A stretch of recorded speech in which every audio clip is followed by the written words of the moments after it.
All right, we are live.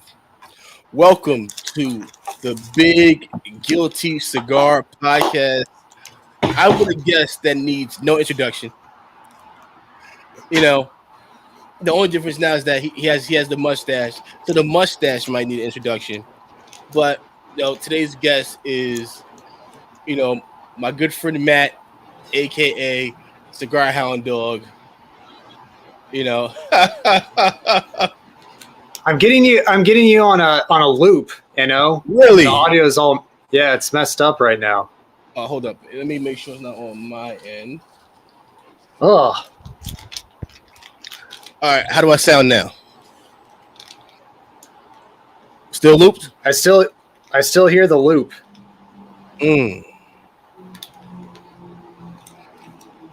Hmm. That's weird, man.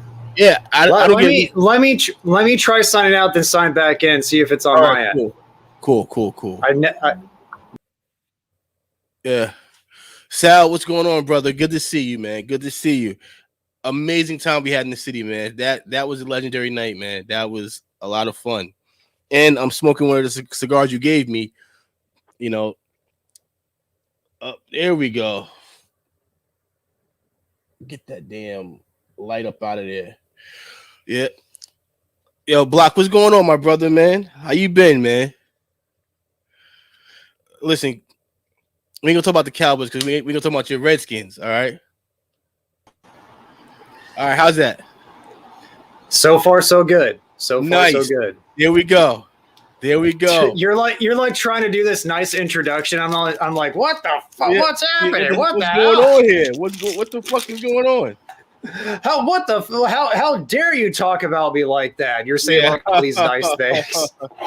Hey, listen. I think we're good. I think we're good. Yeah, I wouldn't say nice things if they weren't true. Unlike some people in the chat, somebody named a Big Block. Dude, what's up? What's up, Benno? No, I was gonna say he's a Redskin fan, like your like the Mrs. Dog.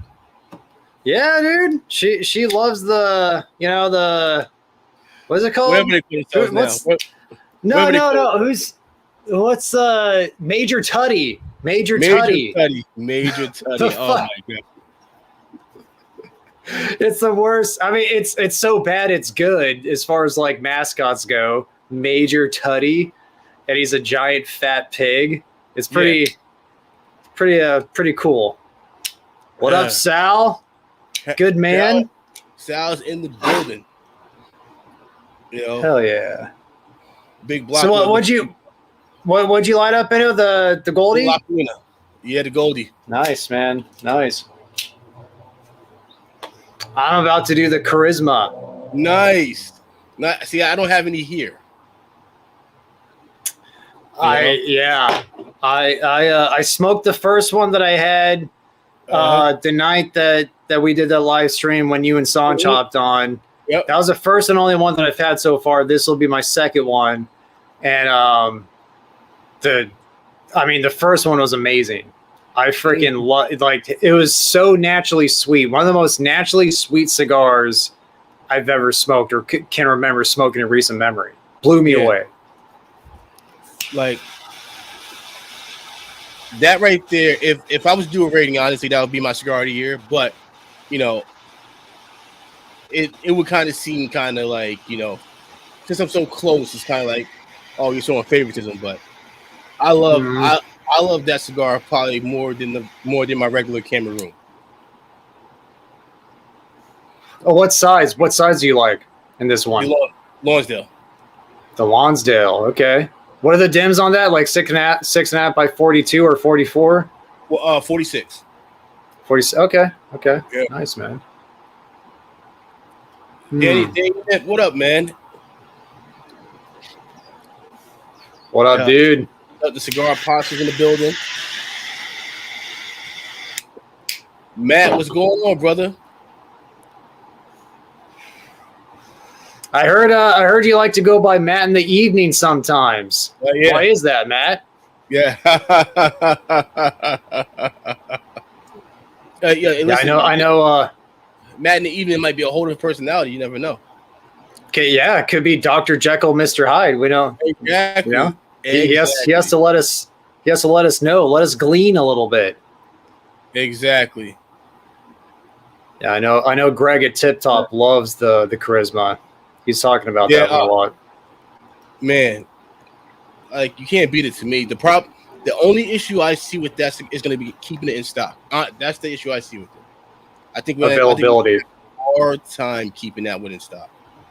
You know, and I tell Sanj that all the time. I say I think we're gonna have a lot of issues with this one. You know, so it'll be limited availability for the charisma, or not as available as we'd like it to be. But for the silver, it's pretty much like regular production. So silver is going to be regular production as well. Yeah. Okay. Yeah. So, like, nice, dude. Yeah, man. It's what, like, Sanj is putting out some amazing cigars, and he's coming out with many more projects. It seems like every 2 months, he thinks of something.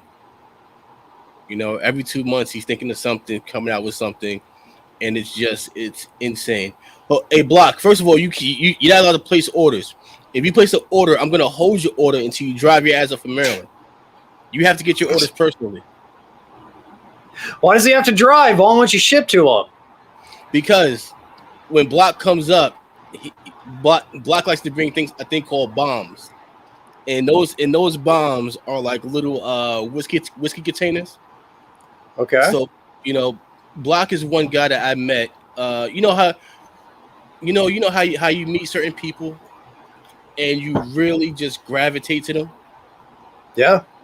Block is really one of those people. Him and his wife Bree, amazing people. I love him like a brother. Every time he comes up, it's always love.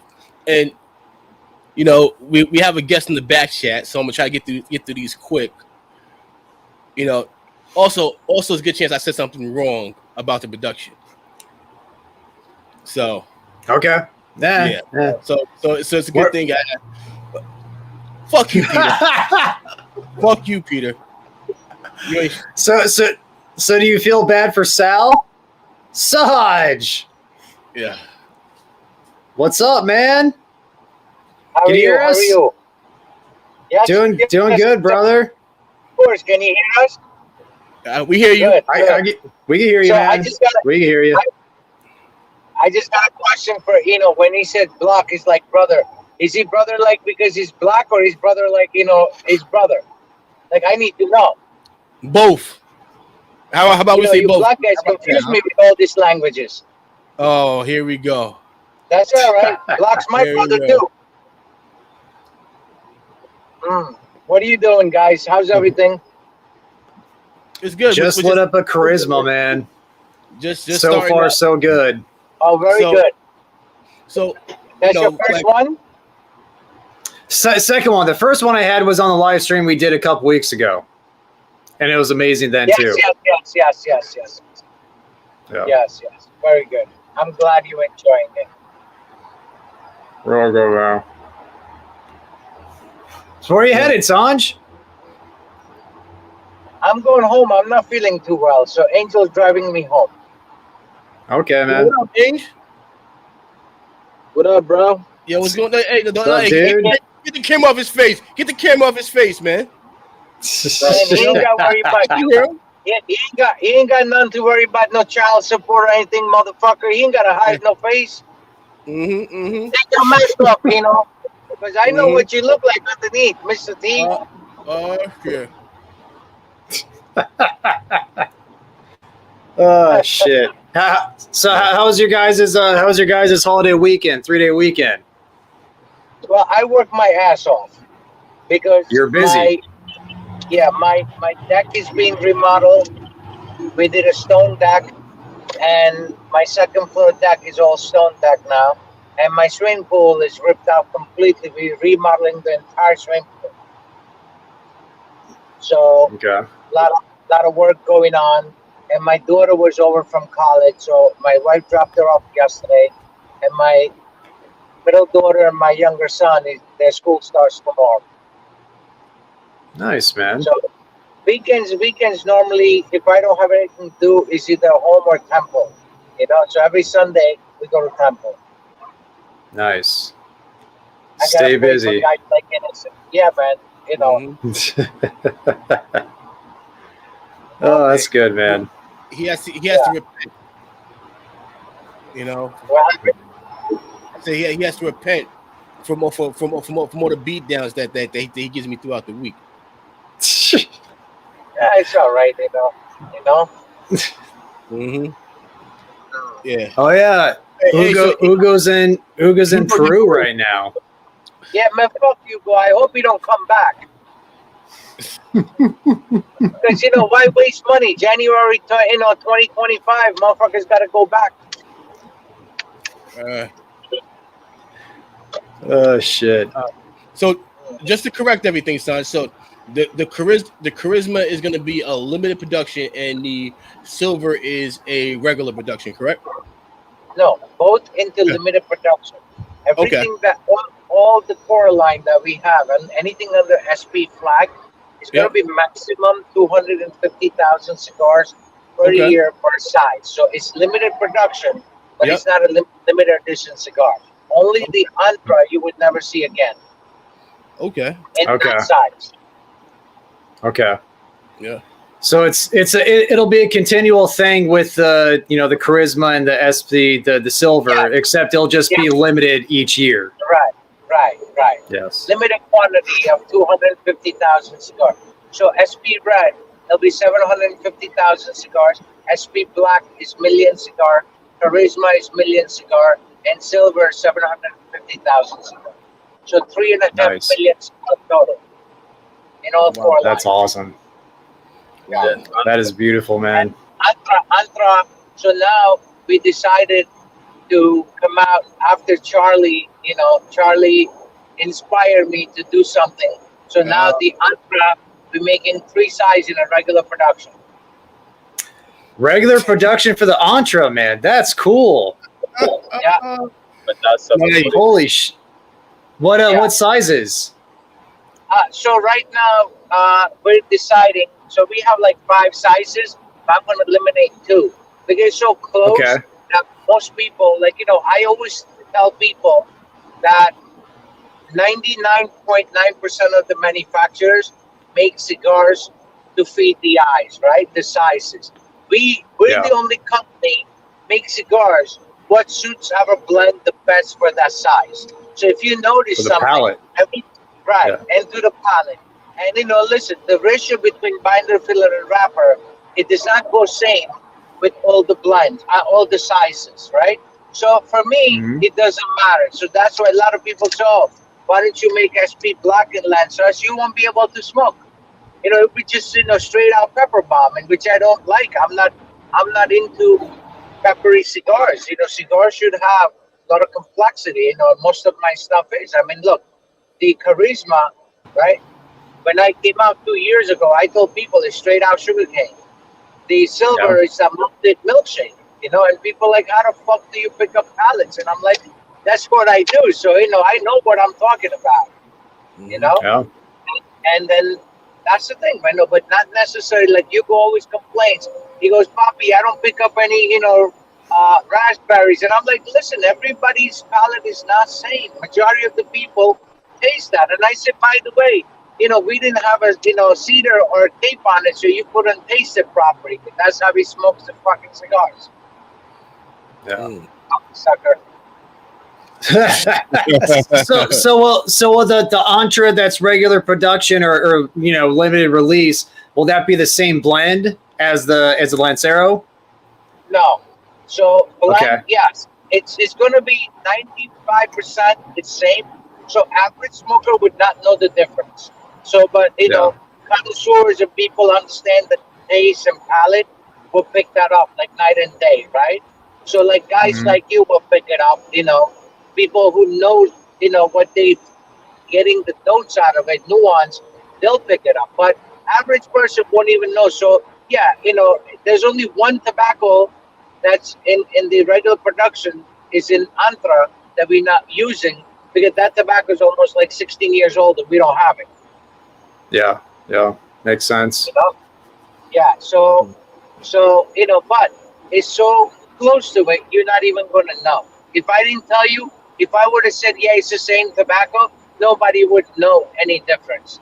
But we're very transparent with everything we do. Yep. You're honest, Sanj. Whether people like it or not, you're honest. Yeah. I mean, that's my thing. I mean, listen, I always tell people I'd rather somebody tell me the truth and hurt my feelings versus somebody sugarcoat it and build me up, and then I find out that the fucking guy lied to me. So it doesn't work that way. Absolutely. It doesn't work that way. And I guess our success is our honesty, and a lot of people in industry, they appreciate everything. Listen, I told people before we even released the silver, I said, if you don't have that vintage palate taste, don't buy those cigars because you're wasting your money. Yeah. And that's the whole thing. I mean, how many brand owners going to tell you, hey, don't buy my product before it even comes out? But that's us. Nobody. Yeah, exactly. And that's just us. That's our simple theory. I mean, and listen, with the Charlie's thing, so many people retaliated, and I told everyone no, not to do it. Because you know what? Mm-hmm. That's what separates. If I could dish it out, I should be able to take it as well, right? So it's okay. I mean, and Innocent was very upset, and I told him one thing. I said, we sold 25,000 cigars. We only got one complaint. We won in every.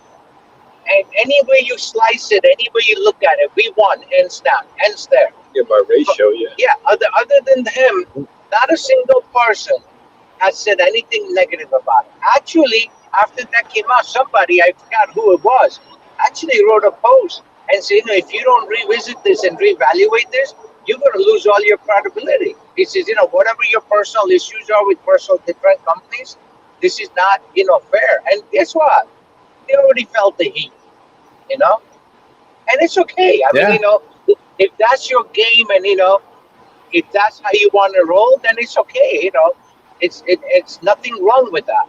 And I don't get upset over stuff like that because to me, I know what I put out. I know who I am, and bottom line, you're not gonna make. I even said it in your live. I'm not a circus fucking clown that I gotta make everybody happy. Doesn't matter. Yeah.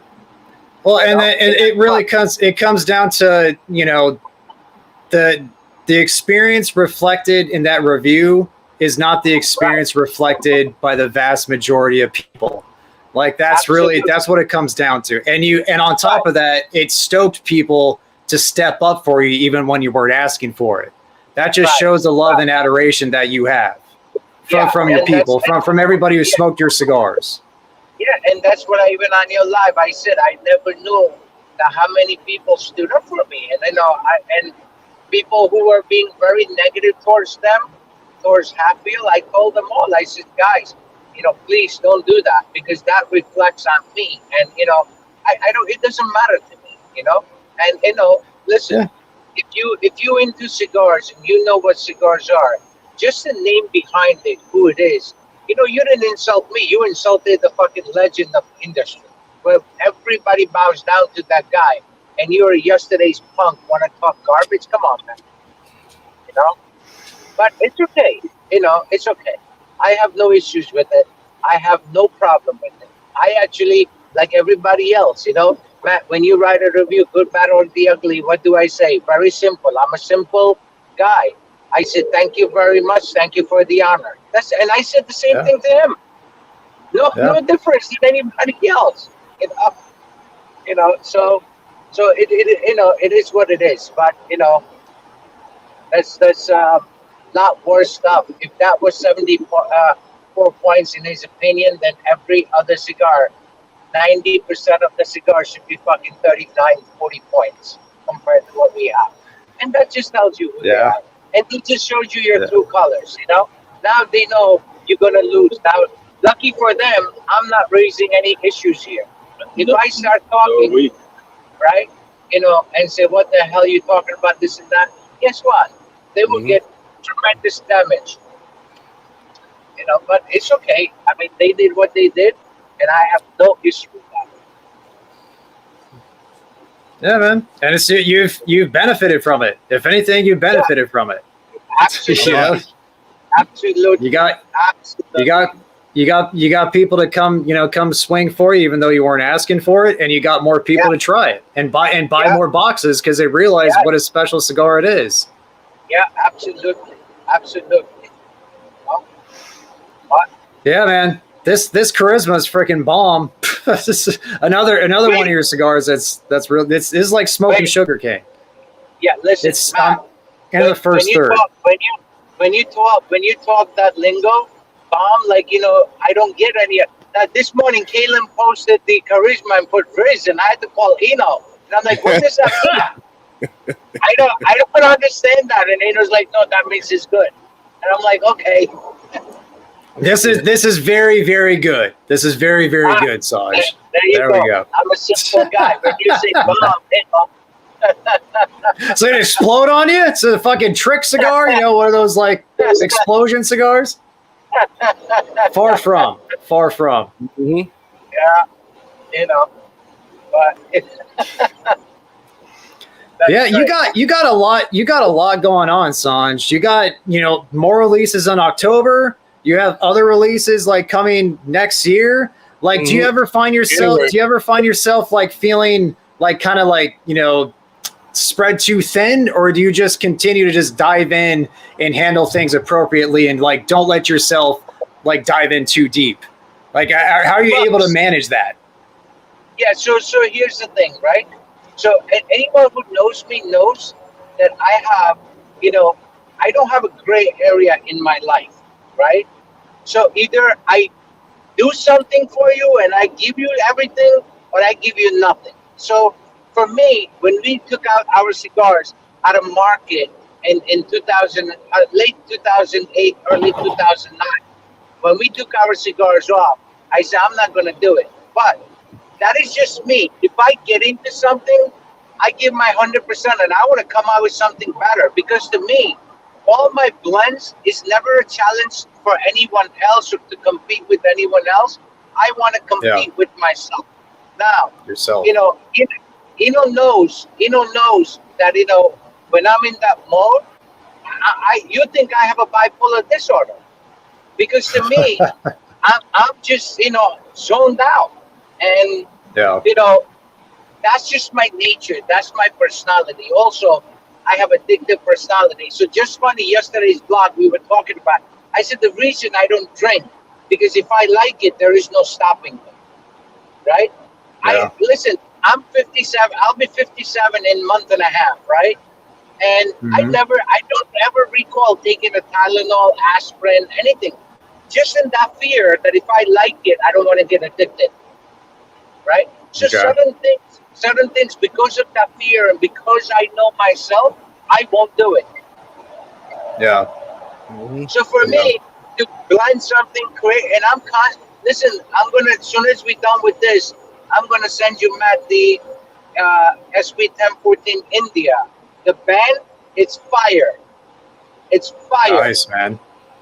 You don't understand bomb, but you understand fire. Come on, Sanj, you're picking and choosing here. No. That's because as far as your modern lingo.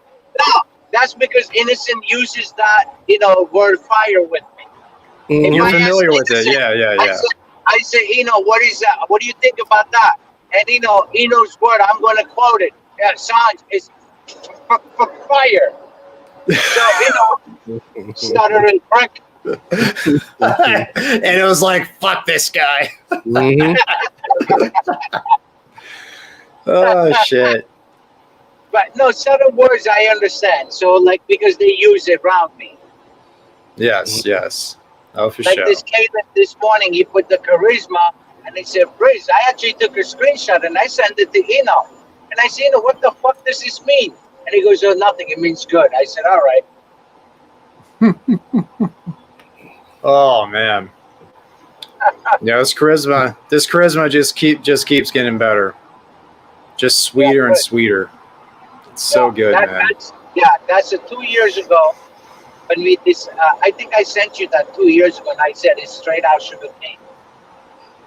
And Yeah. actually, just today, one of the manufacturer, big guy that we collaborating with him. Fuck it, he's blog. So I'll tell you, actually, we collaborating. Our next cigar is with Ernie. So my dream is over. Ernie, Eladio, and Chico was my three guys that always wanted to work with them.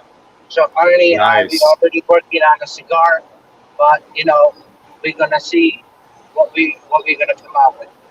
So we already set. We had almost 3 hour conversation today, and next month he wants me to go meet him up, test some tobacco, blend some shit.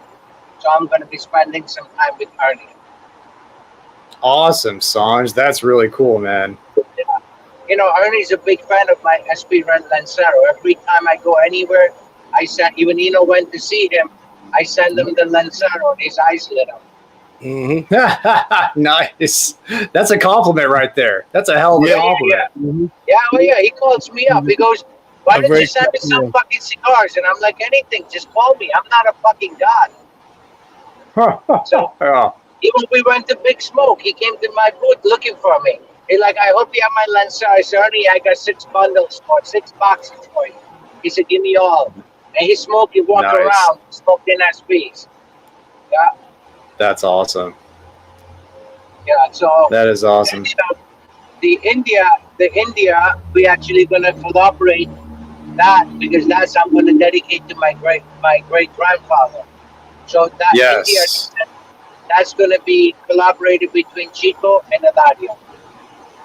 Okay. And so your great grandfather is gonna be on the band, correct?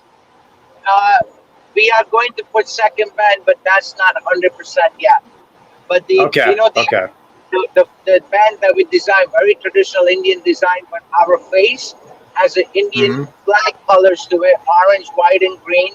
And where the dot is with the Ashok Chakra, is where the Indian flag has a wheel on it. So that's what we're gonna put up. But the band is fire.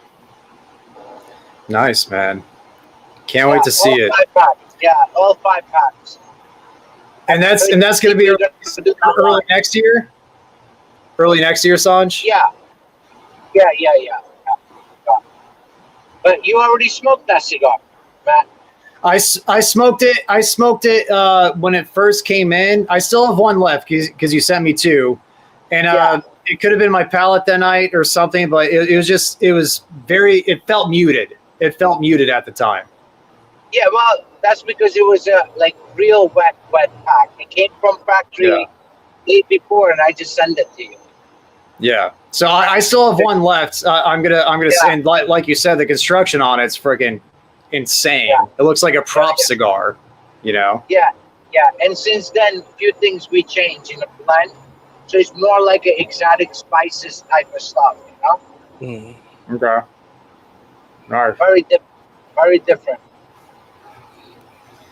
And the the Zodiac Killer, that's still on slated for next month, right? Yes. Yeah. Gosh, man. If everything goes well. Okay. Busy man, Sanj. Busy man. Yeah, I know. I love it. I mean, man, I get up every day at 4 a.m. I'm outside working, doing something. Yeah. I don't know how some people. I would always. If one thing I ever envy people, I'm not an envious guy. All my friends and family, they know I wish them well. I help them do business. I'm cut from a different cloth. But my thing is, one thing I'm envious of people is when they sit down and they have that 2-hour, 3-hour leisure time, and it boils my blood. I'm like, you could be doing something. And to me, I don't have that ability. Like I can, even when I'm sick, they know, Eno knows, everybody knows, I'm constantly working. So that's the only time, somebody said, man, I took an afternoon nap for 3 hours. Like I'm envious of that because I couldn't do it. Yeah. Yeah, it's Always on the go, Sanj. Always on the yeah, go. man. Yeah. You know, it's that's just the way I'm built. You know, Yep. and I So do it. I do it.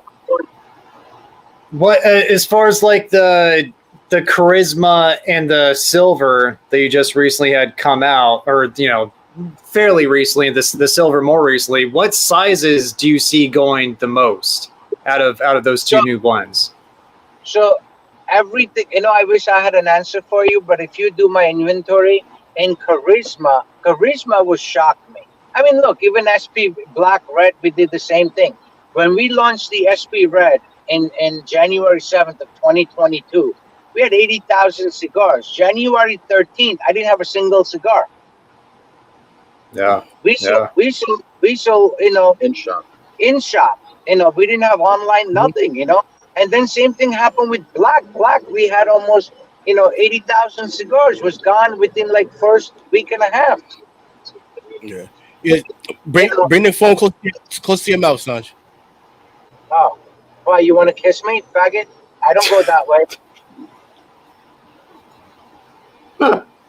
Oh, shit. How many times I tell you, I never dated a black girl. I'm definitely not dating a black man. Oh, fuck. This is rich. This is rich. The only good thing is that this channel can't get demonetized. True. If you're not monetized to begin with, fuck it, right? I don't give a fuck. Listen, this is who I am 24/7. Knows that. Everybody who knows me knows that. I speak my mind. Absolutely. I don't give a fuck who I offend.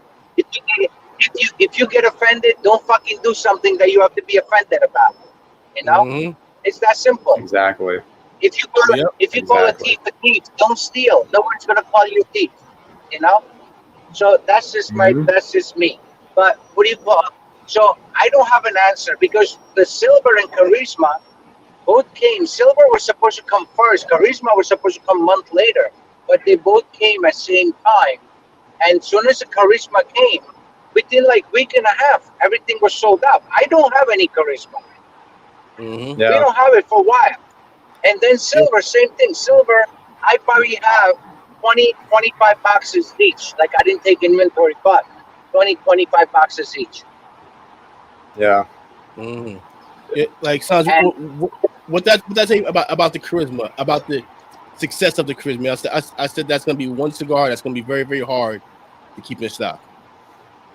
Well, it's not that it's hard to. I mean, we all sell everything. Is that the second you get it is no matter how many you get, the second you get it, that's gonna move.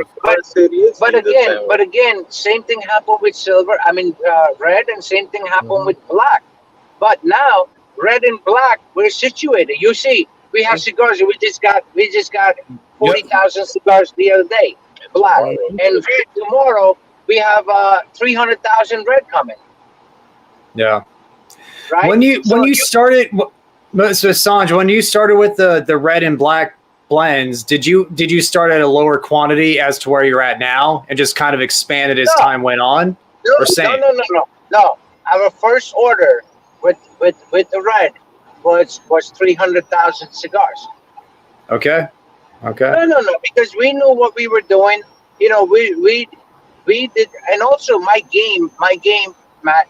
Even regular business that we do, even with the other companies, I buy bulk. So we have enough to cover. So guys said we just bought stuff from Edgar, right? And he said, listen, it's $890,000. I said, well, I have no problem. Give me for this price, this, and I make one payment. And he agreed to it. We made it. So we have enough tobacco for the next 10 years. Yeah. But he got paid. But I got the price I wanted, right? So bulk is always, and that's how we able to keep our prices low, right? Absolutely. And my game is bulk. I mean, listen, we have, we committed to, million cigars a year. It may not sound like a lot of cigars, but that's a lot of fucking cigars. Oh, for sure. for a small company like us, Yeah, And absolutely. I don't want to take it to a next level. Can I take it to a next level tomorrow?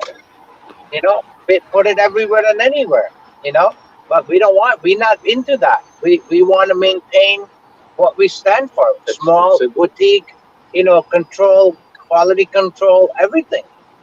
I mean, The look, smaller production is, the easier it is to control the quality. The absolutely. more feasible it is. Yeah.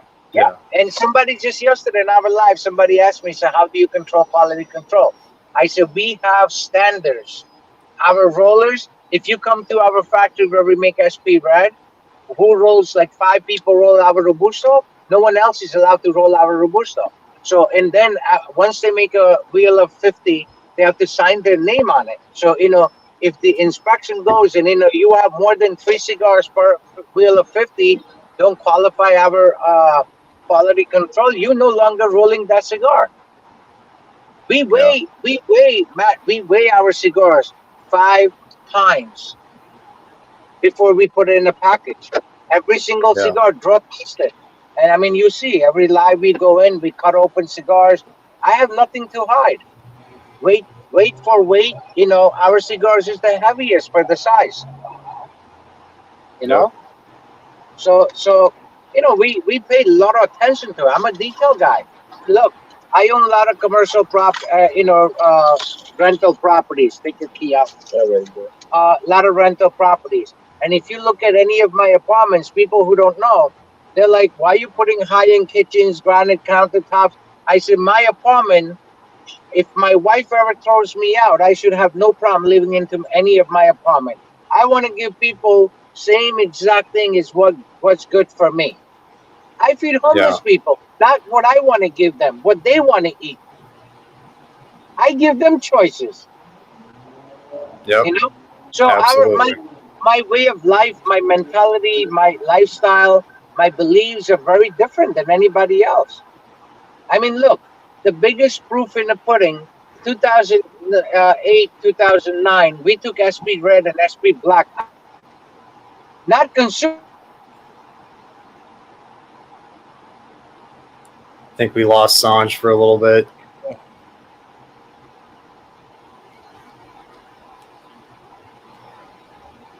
Hello? You there, Sanj? There we go. Just got you back. Yeah. So you understand? Like, we took it off the market because that's me. I knew there's something wrong with it. Consumer would never know anything wrong with it. Yeah. Absolutely. Man. Yeah. So that's our entire game, man. And that's what we want to give people. You have to give people. Listen, Bantam and Don Douglas, when they asked me in 1992, I could close my eyes.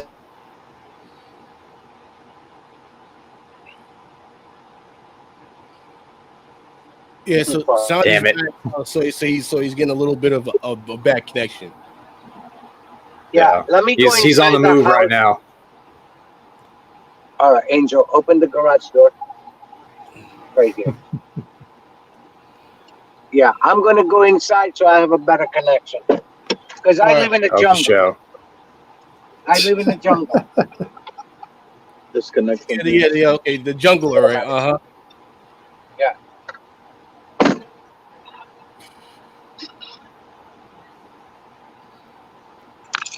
Is the deck done yet, Sanj? Or is the deck still under construction? No, stones are all done. Yeah.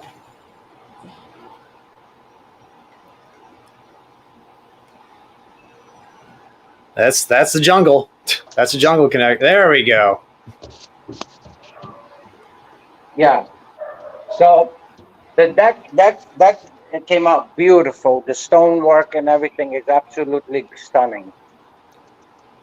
It's actual stone. Second floor deck is actual stone. So it's a nice stuff. Nice, man. There you go. That's my deck. Oh yeah. Tomorrow they're gonna put up the railing. Clean, man. Looks clean. Yeah. And they did geometrical design. There's like 4x4 black squares. There's 8x6 rectangle. So they did a real dope job. And tomorrow morning they come in to do the railing. Railing we're gonna do black and white. Fascia board they're gonna put up all white. Beautiful. Beautiful, man. Yeah. So I have a question for you, Matt. The bubble question from Hugo? Oh yeah, From Hugo? Fucking Hugo. Hi, Oreo. Hey, Say hi to Hugo, everybody. I'm about to go up and fucking like this fucking cedar up right here, Hugo. Better be no tape. Oh, I see the fabric. Yeah. So far this year, if we can get like a little preview of your rating so far. Of which, like, of my best cigars that I've smoked so far? So far. Well, the crocodile.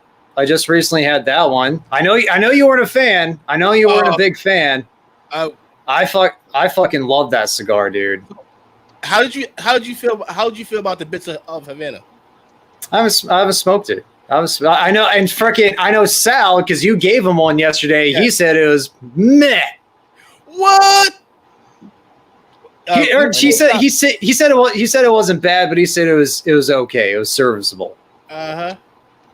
I hope I'm quoting you right, Sal. I don't want to throw you underneath the bus, but I think that was the experience that you had. For a warped, I enjoyed it for a warp. I enjoyed it. Go with Mama. The bits of Havana or the crocodile? Oreo, go with Mama. Mm-hmm. The bits of Havana. Okay. But you didn't like the crocodile. I thought it was meh. Okay. You know, like Patrick Mahomes, meh. Oh God. Yeah. Like I'm trying to think of like the new Cavalier. I thought that was okay. I need to smoke another one because it got the LE. Yeah, the 24. Yeah, I still haven't tried that one yet. The Perfecto, right? Yeah. Yeah, I still haven't tried that one. But yeah, man, the freaking I love the crocodile. Obviously the Antra, I was a big fan of that, and I did get the raspberry, or at least I thought it was raspberry. Great cigar. I love that Byron, the 21st Century. Love that cigar. It's off the top of my head. Those are the three that stand out a lot. Let me think. Frickin' Red Meat Lovers. I had that cigar this year for the first time. That was great. Where'd Sanj go? The Sanj is left. I don't know. Yeah. Hope. He was chilling with Oreo. Maybe Oreo pressed something. Who knows? Yeah. So, yeah, like, oh, here we go.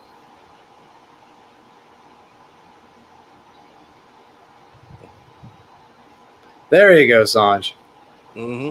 Yeah, I just connected my Bose headpiece. Okay. Now we yeah. Someone said so I could hear better. Well, listen, yes. like I'm surprised you knew how to connect your Bluetooth to your phone. Hey, I'm home, so my daughter's home. I had to ask her. Does it all. Got a built-in tech support right there. Exactly. Yeah. Absolutely. So what about you guys? Other than your own stuff, that's is freaking great. What else have you been smoking that's really been surprising you this year? Are you asking me? Yeah, go ahead. Both of you guys, but both. So I was very, very surprised with the Cavalier, the 2024 limited edition. You liked it? Yeah, I have to smoke few more, but what so far I had two. I'm very good with. I loved it, and I guess that's the kind of enough spice. Like to me, it was a perfect blend between spiciness and the sweetness to it. You know. Yeah. And then the one of the other one that I like is the uh oh my god, the fucking green box, the crocodile thing from Oh, Warp. yeah. Works. Yeah. Yeah. Uh, and lightly last probably 4 months, I haven't been smoking anybody else's stuff because I have so much stuff in pipeline, and I'm tasting every day like different shit. And Yeah. I try not to when I'm in that mode. I try not to smoke someone else's stuff. Mm-hmm. To Because I just keep your wanna, focus. To keep yeah. focused. Yeah. This morning, believe it or not, I just realized it's in my hoodie pocket. One of my customer had a charisma. He bought a box, 558. I said, dude, you gotta give me one. So I took it from my member one, and I haven't smoked it. So I'm gonna smoke it tomorrow morning because I don't have any. That's hilarious. I need that. Yeah. And that's your favorite size, right? That's your favorite size of the Yeah. charisma. Yeah, in charisma, that's my favorite size. Yeah. Nice, man. Like stuff that I like this year. That came. Let's see. I really enjoyed the A58 Sungrown. The Fuente. The Fuente? Yeah. Okay. I enjoyed that one. Actually, you know what? I actually like the Good Wise in from ATL, but in that Lancero, it actually wasn't bad. So I've only had a couple of ATLs, but they've been good. They've been good. Well, you know what the thing? So actually, the Libertad to me was really really good. To me, that's probably their best cigar. The one with the red band, and it's I really like the undefeated from Ron Harper and Luciano. Okay. For the price point, I think that Haven't tried that one yet. For the price point, that one is really really good. The undefeated. You mean underrated? Underrated. Sorry, underrated.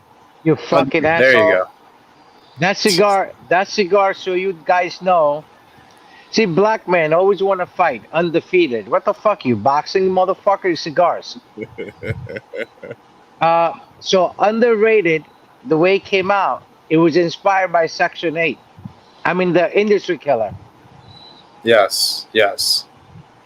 So when Luciano, when we first met Luciano, he hands me this cigar, and he says, "This is what I'm calling it," and I says, "Okay," and he said, "This cigar is inspired by your industry killer." Nice, man. But I said, really cool. So I was joking with Luciano, and I said, "Luciano, industry killer, $6 a Toro. This is $7.95 MSRP." Yeah, I was gonna say, I bet you the price can't match it. Price can't match it. No fucking way.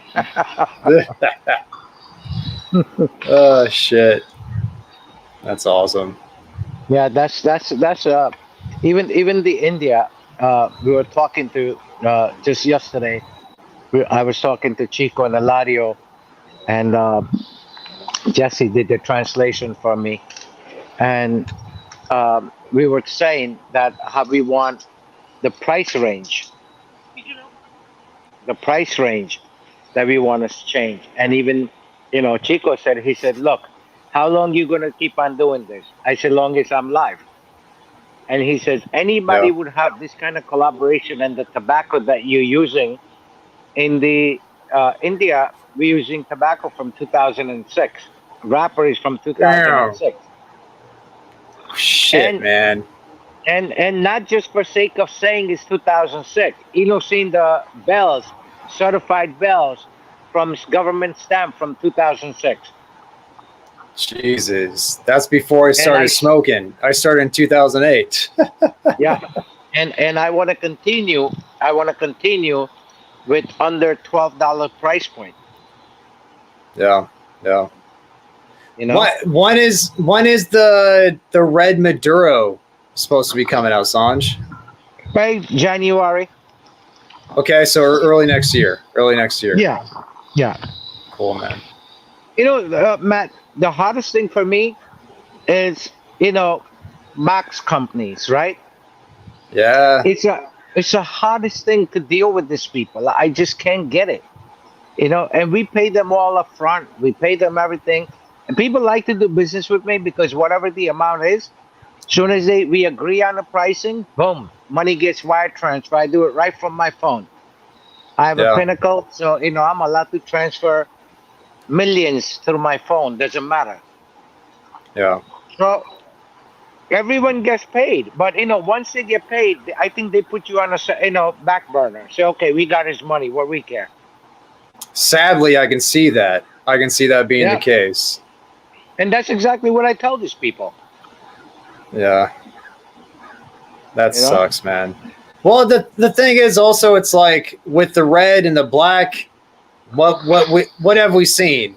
Like just because they're in corrugated chipboard boxes doesn't hurt the sales. Well, That's believe it or not, Matt.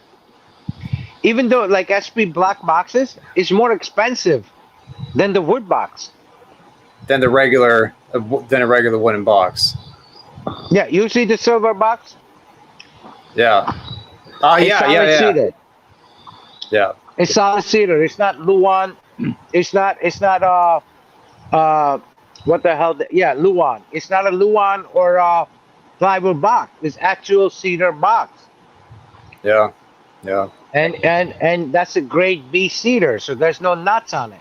Grade A is a furniture quality. Grade B, most of the cedar boxes that you see is a grade, it's a C grade boxes. It's cheaper, but Yeah. because our SP black packaging is vinyl coated, so if you have it in the humidor, it won't get soggy. Ah, okay. So Nice. my dad always used to tell me, always learn from somebody else's mistake, not from your own.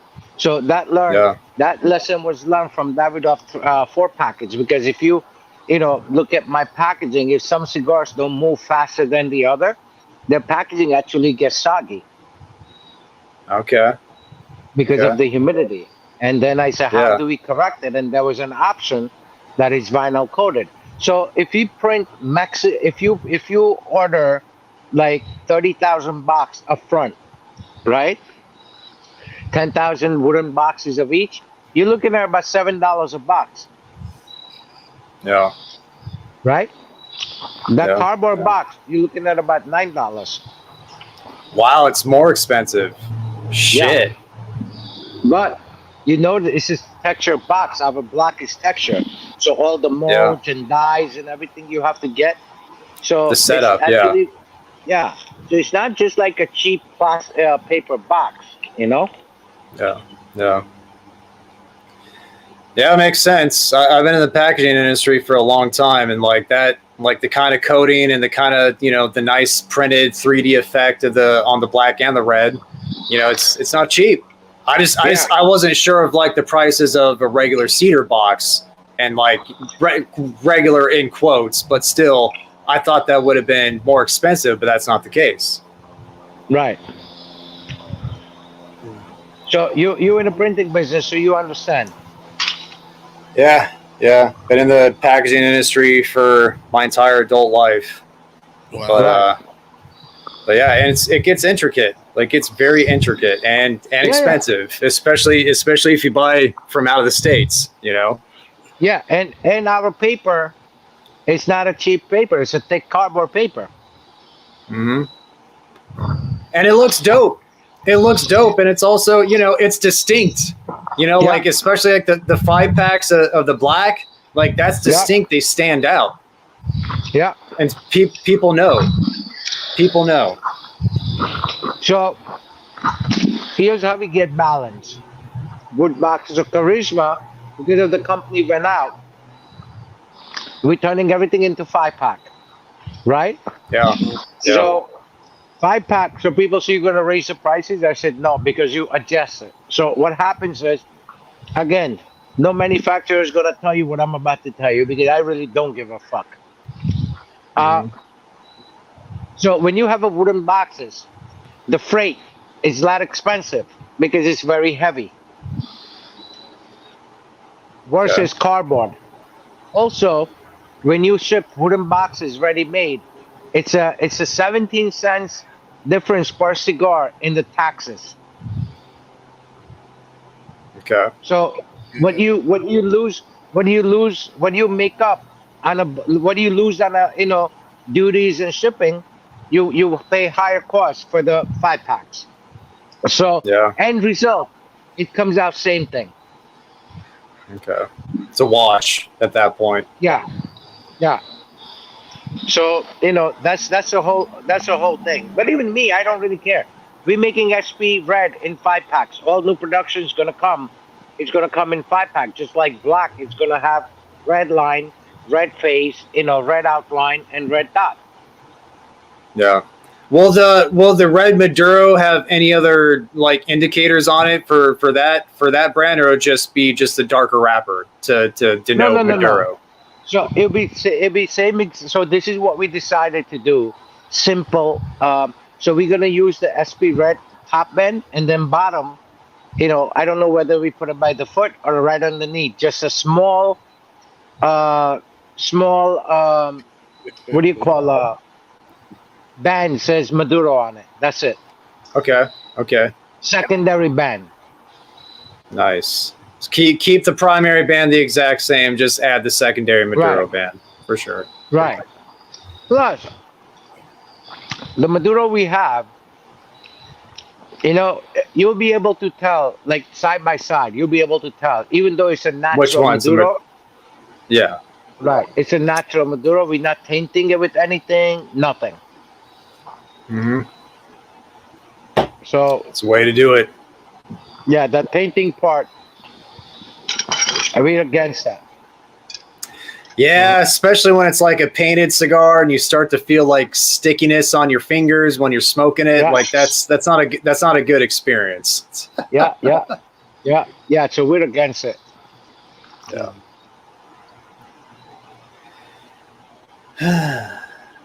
For sure. Did you smoke any of those vintage cigars, Matt? Not yet. I'm just letting them chill in the humidor. Just letting them chill for a bit. It's one of those things where I know I really want to smoke them, but also it's one of those things where it's like they're very special because of who they came from, what they are, the age. So I'm waiting for the right time to light them up. Every second you have to smoke is the right time, brother. Yeah. That's the best way to look at it. That's the best. But I'm an idiot. I'm an idiot. Just like, oh man, like it has to be on a weekend. It has to be like a Saturday. Blah blah blah. I get this shit popping in my head. I will smoke them. I will smoke them. Yeah. I sent Matt the original SPs. Nice. Yeah. Have a bunch of them. Yep. I still have a couple in my locker. Nice, man. Yeah, because you sent me the 3. I think you sent me a 3-pack of the ones from like 2009 or so, like before they went out. One thing before. One thing you never want to ask me is to remember what I said, because when I said I don't count or I don't look. Yeah, but it came in like a 3-pack. This is probably like last year, probably middle of last year, but it was before they went out of production the first time, and it was towards the later end of that production, I believe, and that it was smoking literally the same thing.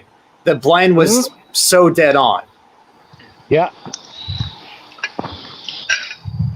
The It's reason I very send good, you man. the original SP reds in black that you see, you know, it took to remaster the red. It took me and Chico almost 3 years. Mm-hmm. Black, it took us almost little over 2 years. But I want you to smoke both, and you're gonna say, man, there's nothing changed other than that musty old, little bit side note to it. But you'll understand. Yeah, for sure. Can't wait, Sanj. Can't wait, brother. So Yeah, that's a nice. I have a question for both you guys. So Uh-huh.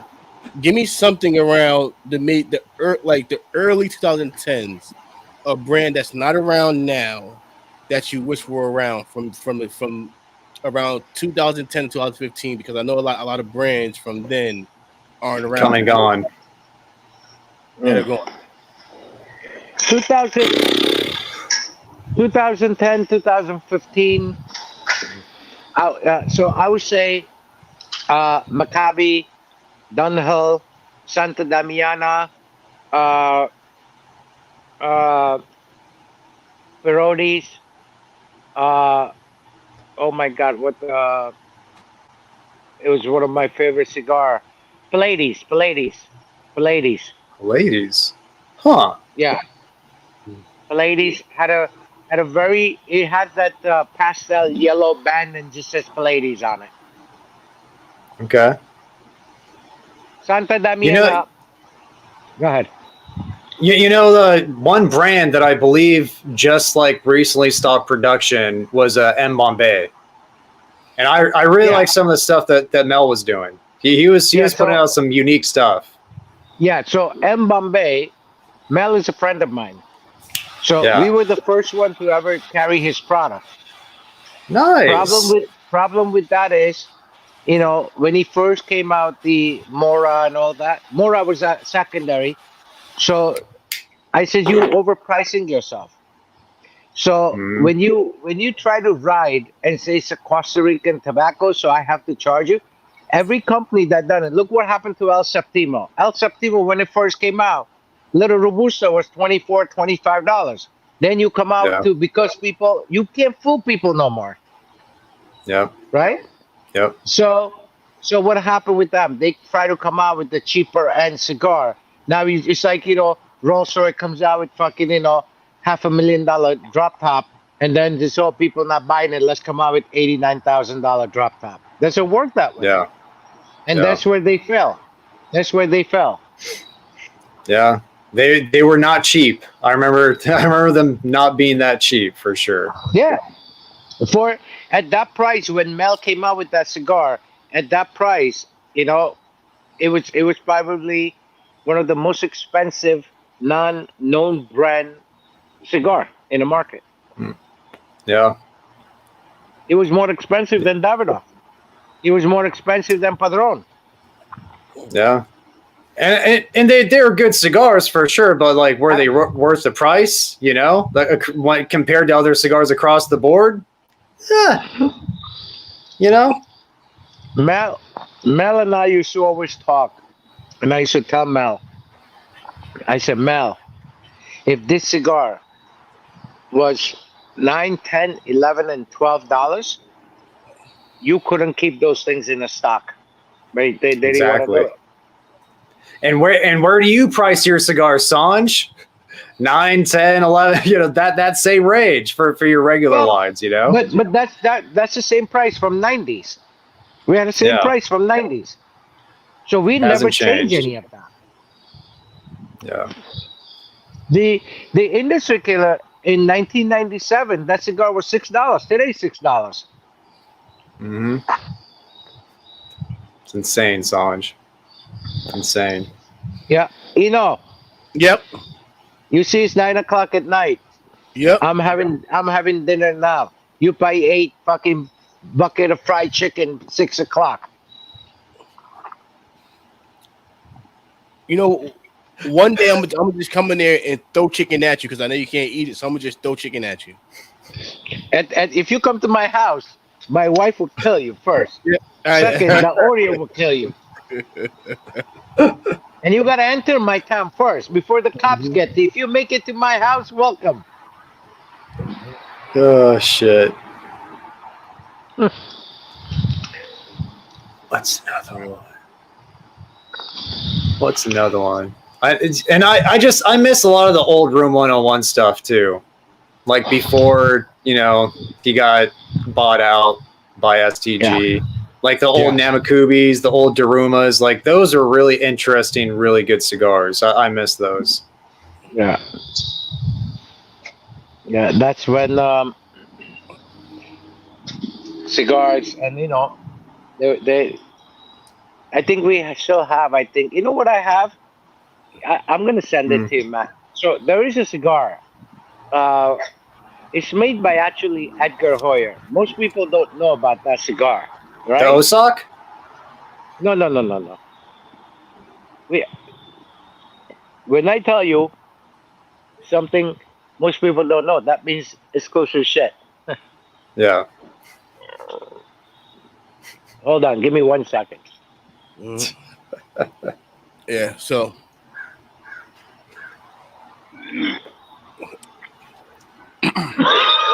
yeah, this La Plina is actually great. Sal gave me the cigar yesterday, so it's actually like really, really, really good. And that's I think that's made at El Titan. El Titan, all the goldies. Yeah. I'll tell you this, man. El Titan they make amazing cigars. It's just the price point. Yeah. It's like you're looking at least $15 and up for anything El Titan. Yeah. And that's really the thing, and it's like the actually I was talking to Sal about it yesterday, just the 8th Street and the one that the three that they made for General. All three of those Siri M. Yeah, Siri M, the Cohiba, the 8th Street. There's they made one for Partagas. Okay, a Partagas one too. Okay. Yeah. Haven't had that one. Yeah. The Guito number 5. Yeah, fire. Yeah. A lot of it's like a lot of cream, a lot of butter. Oh. From El Titan de Bronze, man. Yeah. Well, was that Sanj? All right, Sanj. We had you muted because you were throwing up. Sorry. The Partagas from Titan de Bronze one. You haven't smoked that yet? I didn't know they had it. I didn't know it was released.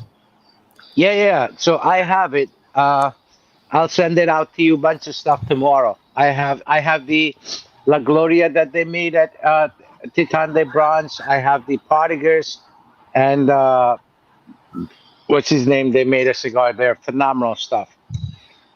Okay. Nice, man. Yeah. The 8th Street and all that. But there's other stuff. Nice stuff. Now, what about the Edgar Hoyle you're talking about? Oh, yes. So there is a cigar that I wish Edgar would have continued. That cigar I'm gonna send you. I have I think 75, 80 boxes of that. I'm gonna send it to you. I'm gonna say it's a 10-count box. So when that box came out, at MSRP was $200. It was $20 a cigar. Yeah. If that cigar was $50, I would have bought everything he had. Yeah. This is the original Liga. You ever smoked the original Ligas? It's been years. I think I did at the time. If I was, but it's been so long. Okay, so take Liga, amplify the sweetness of that cigar 10 times, strength same. Okay. Unbelievable stuff. Wow. Sounds like a treat, man. Yeah, that stuff sounds like a friggin' treat. That stuff, that's how cigars should be, and Yeah. it was. He made a limited run. I bought every single thing. Do you know that most people don't even know the number highest rated domestic cigar? When I say domestic, non-Cubans. Do you know what Yes. cigar was in the cigar aficionado history? I know you've told me this before, Sanj, and I always Yes. fucking forget. Which one Turan. was it? Casa Turan, Okay. Okay. 93 rated. Right? Okay. Nobody bought that cigar because it's $6.95 a cigar. Torpedo was $6.95, Hmm. and it was one of the best cigar out of Mexican tobacco. Unbelievable cigar. So people didn't buy it because it was so cheap. They thought it Right. couldn't be good. Right. Okay. Right. Cigars. I have some. Tomorrow when you come, remind me to look for a bunch of stuff. But the other one I have, the what the hell is called? I just took out 2 boxes because what's his name? Uh, Merton Cove from Cobra Kai. Yep. He wanted those cigars, so I said I'll send you some. His son Jesse, and they're a friend of mine, so I send them a lot of cigars. Nice. Now, Hey, Matt, now, just, you gotta pay the 2 cigar jersey tax. So you think you're gonna be getting like 3 or 4. You're gonna get like 2 of each. All right. Just so you know, you got pay the tax. All right. Yeah, but I Hey, won't let man. you go. After that watermelon incident, you are no longer allowed to have anything from my basement. You know that. Oh. So I hear I see Sal's talking about your hats, that you're making. Have you speaking of taxes? Have you gone out of your way to give Sanj? Is Sanj, are you wearing one right now? No. Have you given Sanj one of your hats? No. Sanj has them. He just doesn't. He just because the he can't wear snapbacks. Because Okay. Okay. Needs to be fitted. Okay. No, not fitted. Yeah, Actually, a dad hat. So I have my the reason I wear one particular hat is this is the only hat that does not touch my ear loop because I have artificial skull and I have a lot of synthetic skin. So if the hat sits on my ear loop, it gives me a nasty headache. So the pressure. State police hat is the only hat. Even we had our own hat, and I couldn't wear them because I get headache. Yeah. So this is just designed for them. I wanted blank hats, and they won't sell it to me. Shit, that sucks. Well, I mean, it's good. It's cool that you have something, but yeah, that's a bummer, man. Yeah, and I can't go in the sun. Nothing. Like if I go in the sun, less than 5 minutes without a hat, my skin starts burning because I have a lot of synthetic skin. When my car accident happened, they used a lot of synthetic skin, and back in the day, they didn't have today's technology. Yeah. Well, I have issues with that. Fucking get on it, man. Make a hat that Sanj can actually wear, dude. Come on. Matt, just piss off. I just tell him I don't support black-owned business. Christ. Oh, fuck. I just finance. Yes. Matt, I just finance his business. It's all right. Also, I noticed your background's different for the first time. I don't know, is this new or has it been like this for a little bit? Yeah. I was fucking around. I was like, you know what? Like, so today I picked up a since I do everything myself, for certain people I can go up and do something custom. So I was at the hat store and I was like, you know what? Like when I met my Mel's guy his hat, I'm gonna send him something, that nobody else has. So I was there. I said, I seen this orange and blue, and I was like, you know what? Let me make me a New York hat. Oh, okay. Yeah. Fucking Mets. No. Fucking Mets. No, fucking Knicks. Get it Knicks. right. Knicks. Okay. Fucking Knicks. Listen, I'm a Yankee fan here, brother. Okay, had me scared there for a second before I realized the color coordination connection there. Yeah, man. So this right here is a 101. But I have another one that I really like. The back. Today. So confused. So confused. He don't know whether he want to be a blood or a crip. He's got red and blue. Yeah.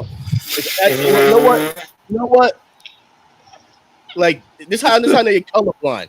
It's orange. Well, I can't see colors. Yeah, exactly. You know, it's all about perception, man. Don't worry. I'm gonna take you to the vet pretty soon, and you know. Good. Yeah, I told when he mentioned me about the hat business, so I said, you can't do 1, 2, 10, 20 hats. I said, let's buy bulk. I said, whatever finance you need, I'm here, and I'm gonna teach him. I want to see. One thing about me, and everyone knows I joke around a lot, say shit that meaningless, but knows everyone, no matter who's in my life, who's in my friend circle, especially if you're in my friend circle, whatever you need, you got it, right? All the time. So I'm just that guy. So I told I says buy 1,000 hats, negotiated bulk pricing.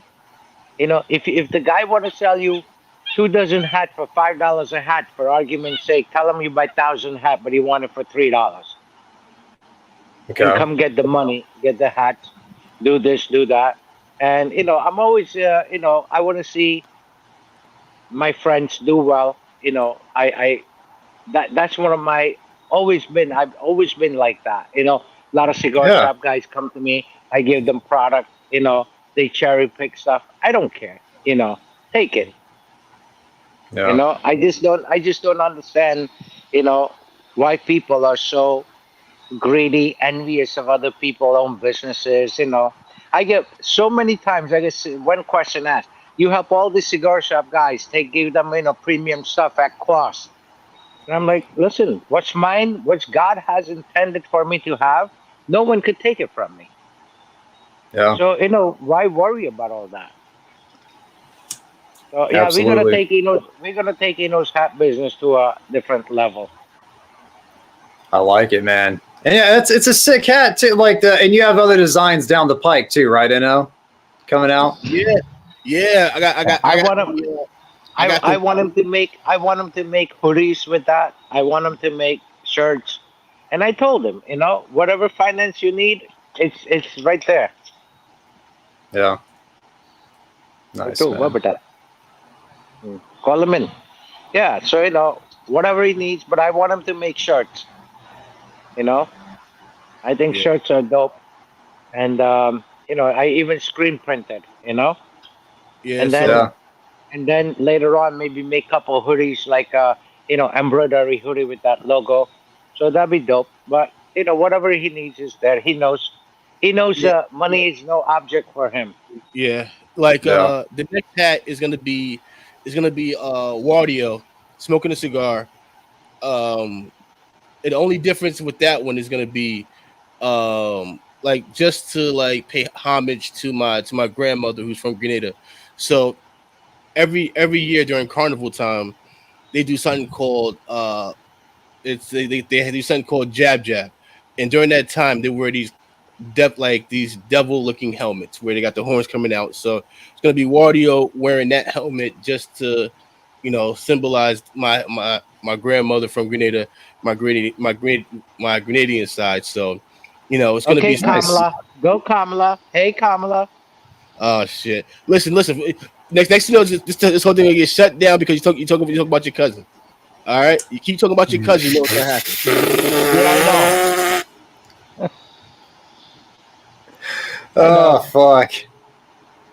Oh shit! Well, Wario's my favorite character, my favorite Mario character. So that'll be cool to see, man. That'll be cool to see. I need to call my guy Nelson. He came up with this one, so we're gonna work together again, and come out with another fire hat, hopefully in the next 3 months. So And are you going to start making shirts as well? Yeah. So, shirts. I have to go back. I have to go back to the company to see. I'm working for that right there. Is a whole different company for the iron on. So it's a whole. But It's a whole process. I told you, deal with the guys that I deal with for the Yeah. shirts. Yeah. Get 50, 100 shirts, and Yeah. I told you just use my account, and that's the end of it. Yeah. Don't do half-ass job.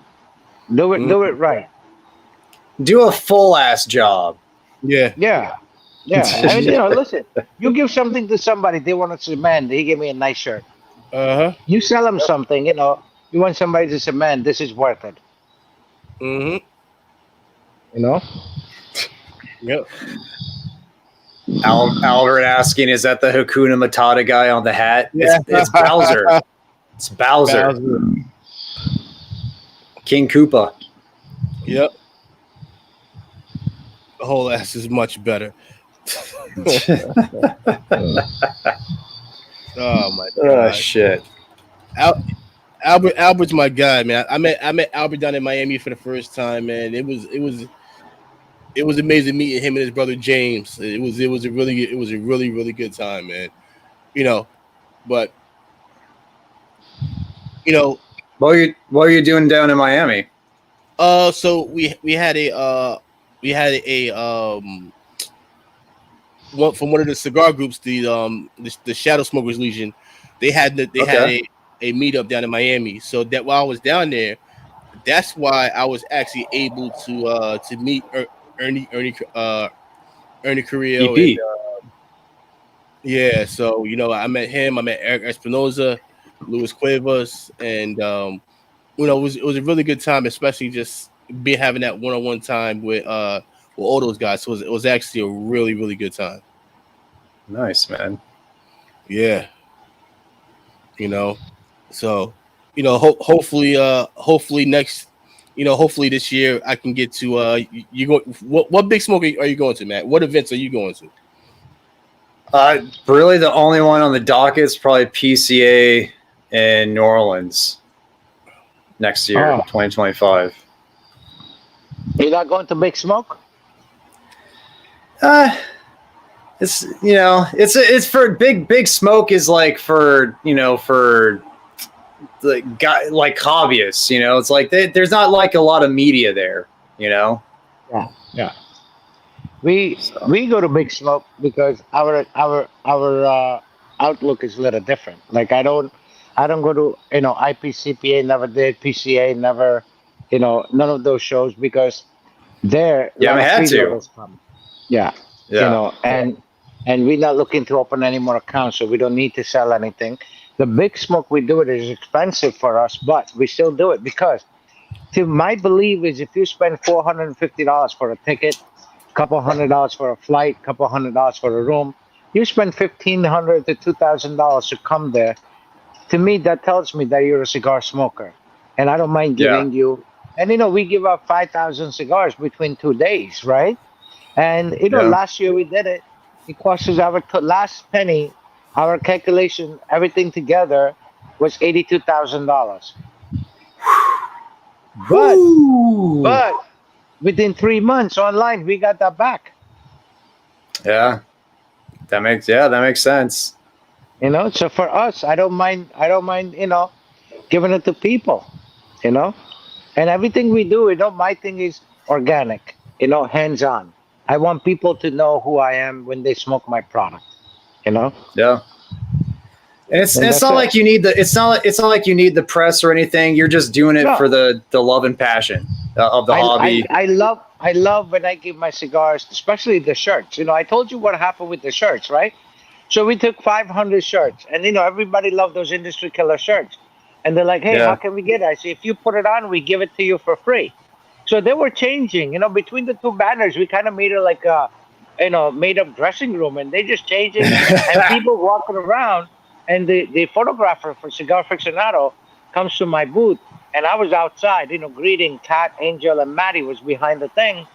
And he puts his tripod down and he says, "Oh, it's this fucking guy." So I'm like, "Excuse me, what do you mean this fucking guy?" He goes, "No, no." He goes, "I took probably like 2,000 pictures and there's like 800 pictures with this shirt. So I said, I achieved my goal." you got exactly what you wanted. That's awesome. Exactly what I wanted. You know? Yeah. Even Carlito, when we went to Tampa Big Smoke, so we were invited to manufacturers dinner at their factory, right? So Carlito comes out, sees me, greets me, gives me a hug and stuff, and he goes, "Dude, you guys killed it with that shirt." He says, "I have pictures with people standing next to me, and they got your shirts on." And I said, "That's my point." Exactly. Yeah. And it's an awesome logo. It's a great logo. Like it looks good on shirts. Yeah. It looks good on a cigar band, on a hat. Yeah. It's a really cool looking logo. Yeah. You know. So yeah, what we did with that logo for the India is sick. It's mind-boggling. I can't wait to see it, man. And incorporating the colors and everything. I can't wait. Yeah. It's crazy. Very Indian, but very modern. Yeah, I just watched a movie called The $1 Million Arm. Have you guys heard of that? Yeah. With the Indian baseball players. So you know one of those guys, his last name is actually Patel. He actually went to the WWE. He's a wrestler. Yeah. He's a wrestler. Yeah. He got released this last year. So he was around for a while. So basically they had him and another guy, Jinder Mahal, pretty much, and the Great Khali really build that Indian market for the WWE. Yeah. So they used them to really branch in that, and now they have a huge wrestling community over there in India. Mm-hmm. That's awesome, man, and it's a huge untapped market. Yeah, gigantic. Yeah, it's a billion people. Yeah. And they tell us we're the one with the small dick. You brag about your dick, but who's doing all the fucking? We are. Yeah. So you guys like having $1 million, but he can't spend it. So you know what? Keep that shit. Hey. So Matt, we got a new Tom Selleck. We got for you now. Okay. I'll take it. I'll take it as long. I've gotten a couple of molestache. I've gotten a couple of those. You know what? I'm not gonna lie. Somebody in the chat. Actually, I was in the Discord last night. Said, say like Ned Flanders. Hey, it's a handsome man. Ned Flanders is a handsome man. I don't care, dude. I don't care. I'll take it. Salt of the earth. Salt of the earth. Absolutely.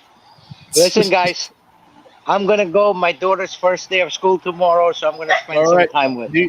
Do your thing, Sanj. Do your thing. Have a great night, Sanj. Right. Thanks for stopping by, man. Right. See you, brother. Got it. All right. Yeah, man. Good old Sanj. Yeah, man. Sanj is great, man. Sanj is great. So what's going on with the channel, man? How's everything? Are you reviewing it? Freddie Mercury. Oh, that's great. That's great, Albert. Okay. I appreciate the added without connotation. I appreciate that. I appreciate that. Yeah. So you got any new reviews coming up? Dude, every four reviews a week, man. Yeah. I just dropped a Leva Series V torpedo review today. Okay. Yeah, it's just it's a creature. I'm a creature of habit, and I just continue on. We just reached 5 million views on YouTube, so that's awesome. That's amazing. Yeah, and that's without never have gone viral, never have done anything like above 20,000. My highest viewed video is like either at 20,000 or right below 20,000. Wow. So it's just being consistent. Like none of my views, none of my reviews get like a crap ton of views. It's just being consistent for over 3 years now. So, yeah. So slow and steady wins a race. When you're not doing your cigar reviews, and and the main star, my boy Ruff, like, do you do any like photography or, mountain climbing? What do you do to kind of, de-stress besides smoke cigars? It's cigars are the main hobby, main source of interest. Outside, spending time with my wife and spending time with the dog combination, that's my bread and butter. Cigars are my biggest hobby. Like outside of family, I'm into fitness. I run. I lift weights pretty much daily. Watch sports. I'm a simple guy. Guy. Well, we know. Your Chiefs play Thursday. I know you're pretty excited about that. That'll be fun. That'll be fun, dude. In the Legion, we have a fantasy draft, and I overslept. Okay. And that right there, the worst thing you can do is you wake up and you see a roster, and you have to go dumpster dive. Which is what you had to do because you overslept. Overslept, and I had to go dumpster diving, and I'm there, and I'm like scrapping. I'm like, all right, and then I have to go through like the whole Rolodex of like, all right, who's gonna get passes this year because this guy's not there, this guy's not going to be there. Yeah. You had to go through a lot of like fucking, Arizona Cardinal rosters, fucking, like a bunch of teams like that you had to like, oh, this guy could be a rare gem. Exactly, brother. Hey, Al, tell my girl Bernadette, tell her, have a good night and have a good day at work tomorrow, and you too, Al, man. Let's go Giants, Sammy. Really, Sammy? That's yeah. Like, where's Michael Prisdale at? Go Giants. Exactly. You know what the funny shit about that is? I definitely will, Al. I definitely will. It's pretty. The Giants have a 39% winning percentage from franchise from 09 36%. That is not good. That's shitty. And they've won one Super Bowl since then, right? Let me tell you something. Those are the most bullshit Super Bowls I've ever fucking seen. You're fucking 7-9. You barely get in the playoffs, and all of a sudden you get hot and fucking teams start choking. Fucking hey, dude, what happened? You can't change the past. You can't change the trajectory. It happened. They won fair and square. It wasn't any fucking bullshit. They still won. It's to be one of those teams that gets hot going into the playoffs is a great thing, unanticipated. But to ride it to the Super Bowl and win the Super Bowl, that's pretty cool. Wow. Or whatever. So now what? I got a question for you, Matt. So have you ever been to Nicaragua, DR, any of those countries? I've been to Nicaragua 10 years ago in 2014. Nice. So you've been to the farm and seen the process. Is there any factories that you want to visit? Well, we visited La Zona. Okay. Espinosa's factory. We visited Nicasueño, Romacraft. Visited their factory. The factory that was home base at the time was Noel Rojas's factory.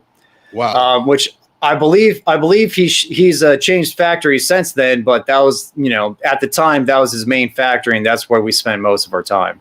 Nice. Yeah, it was cool, man. It was cool. I'm surprised that you don't get a lot more invites from brand owner. People hate me, dude. People fucking hate me. No fucking. Not everybody, but a lot of brands probably wish I didn't exist because just like Sanj, I tell the truth.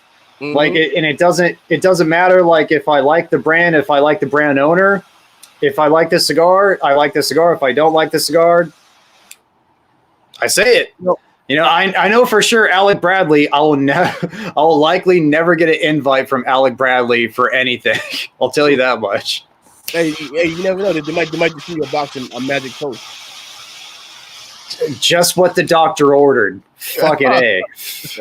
You know, I would say this. It's one of those things where, people like me and Sal were talking. He was like, "You can be a reviewer." I'm like, "Yeah, but it's a little different because I prefer doing the podcast for him just because I love the conversation."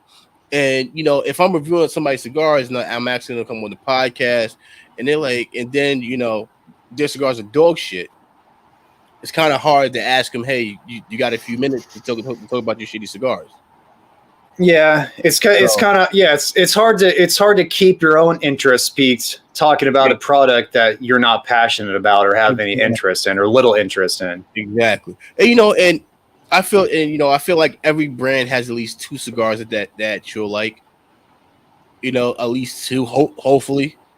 And, and then from there, if I can get them on and have people hear their story, but hear about them as a person, hopefully they fall in love with the person, and that right there will create a little bit of room in the humidor for them, So that's the goal. Do you have a minute to talk about your shitty cigars? Yeah, for real, man. Yeah, for real. Like, because like Alec and Bradley they get beat up a lot because but at the same time it makes me wonder, like, do they hear it? Like, do they hear what people are saying, or is it something where it's just like, oh, they have to, dude. Yeah, they have to. But also at the same time, a company that's that big, that's owned by STG, it's just going to be it's just going to be their marketing department. And like, does their marketing department care? I mean, I shouldn't say that because maybe Alan Rubin or like one of the sons is actually paying attention, like themselves during their own time. But like, are they obligated to? No, because they have a marketing department hired for that. Yeah. Like they just on, I think on Friday, they had a post saying like, oh, once we get 666 likes, we'll show you what's inside this coffin. It was like a graphic of like a 3D coffin and like to show like what's coming out. I'm like, keep it closed. Keep the fucking thing closed. Nobody wants to see it. But yeah, that comment was not liked by the author. Exactly. I'll just put it that way. Cool. What's going on, brother? But the thing about legacy brands is they already have their consumers. So it's like, built in. Put it on, like they already have it built. That's why they're able to charge what they charge, because like they could say like, we were here first. Well, and still able to put out subpar product, especially compared to like what they used to do. I know Sanj, she was talking about the Davidoff Maduro, the latest iteration, and just like that not really being reflective of how that cigar used to be. Like what Davidoff is now with some of their LEs. Davidoff still is capable of coming out with a great cigar because that new Grand Cru Diadema, great cigar, great fucking cigar. But that Maduro, for the price, for $54 for that fucking thing, for the Toro, no, come on. You know what the thing is all they want to do is sell. They want to sell maybe 25% of the product, because that right there covers the whole cost of it. Because it's so fucking expensive. Yeah, because that cigar itself costs $25. It costs $1.25 to make. So it's like a Davidoff Royal is $80. Like it's $80. You're paying $800 for a box. So all they want to do is maybe sell maybe 35 to 40%, and they cover the whole project. Yep. So it's a crappy business model. Like I don't think I can't say that they're not going to get more people smoking their cigars just because Davidoff, that's the kind of name that's just going to stick around for forever, no matter what. Yeah. And then like say a company like Alec Bradley, they have the backing of STG. Like they have General Cigars backing them. Like that's a behemoth that's just not going to fall unless they get bought out. You know, like that's one thing I always wondered about when it came to, especially with General, and in most cigar shops they have the General Award. And in general, they'll go and fund you. They'll go say, "Can you open? All right, just put your cigars in there. We'll give you a line of credit. Just keep buying our shit." Yo, what's going on, Cooler man? How you doing, brother? Like, actually, you know what? Since Cooler's here, I might as well have about 15 minutes of fame. But yeah, like that's what I feel like, because at the end of the day, like every brand, especially newer brands, they're fighting for shelf space. Yeah, and it's super hard to go up and it's super hard to go up against these major companies because these spots don't have room for you.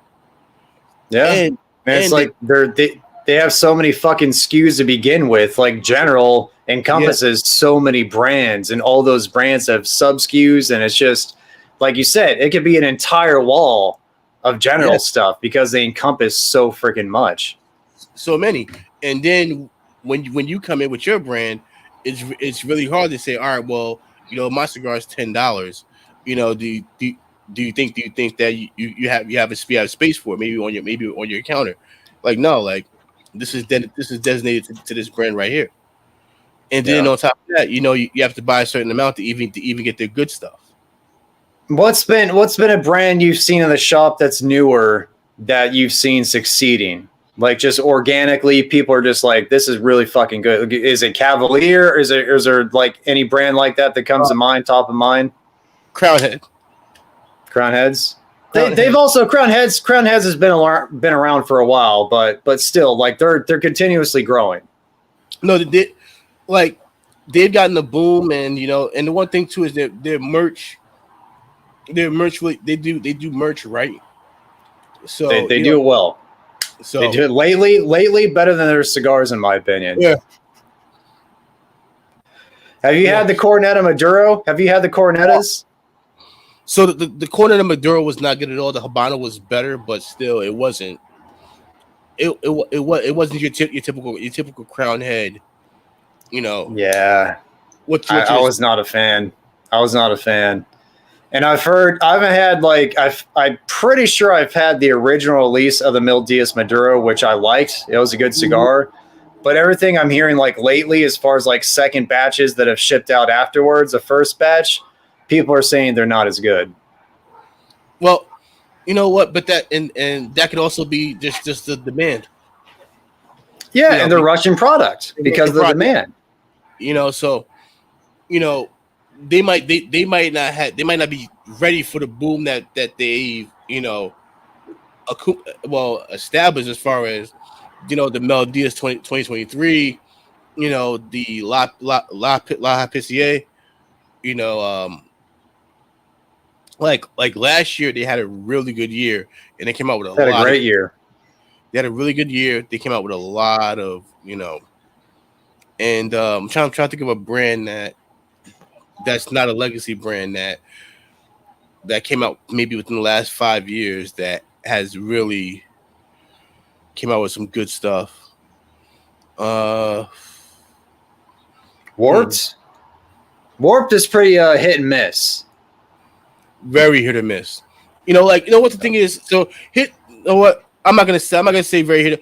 You know what? I feel like if you're into pepper bombs, you'll like certain stuff. Not this guy. Not this guy.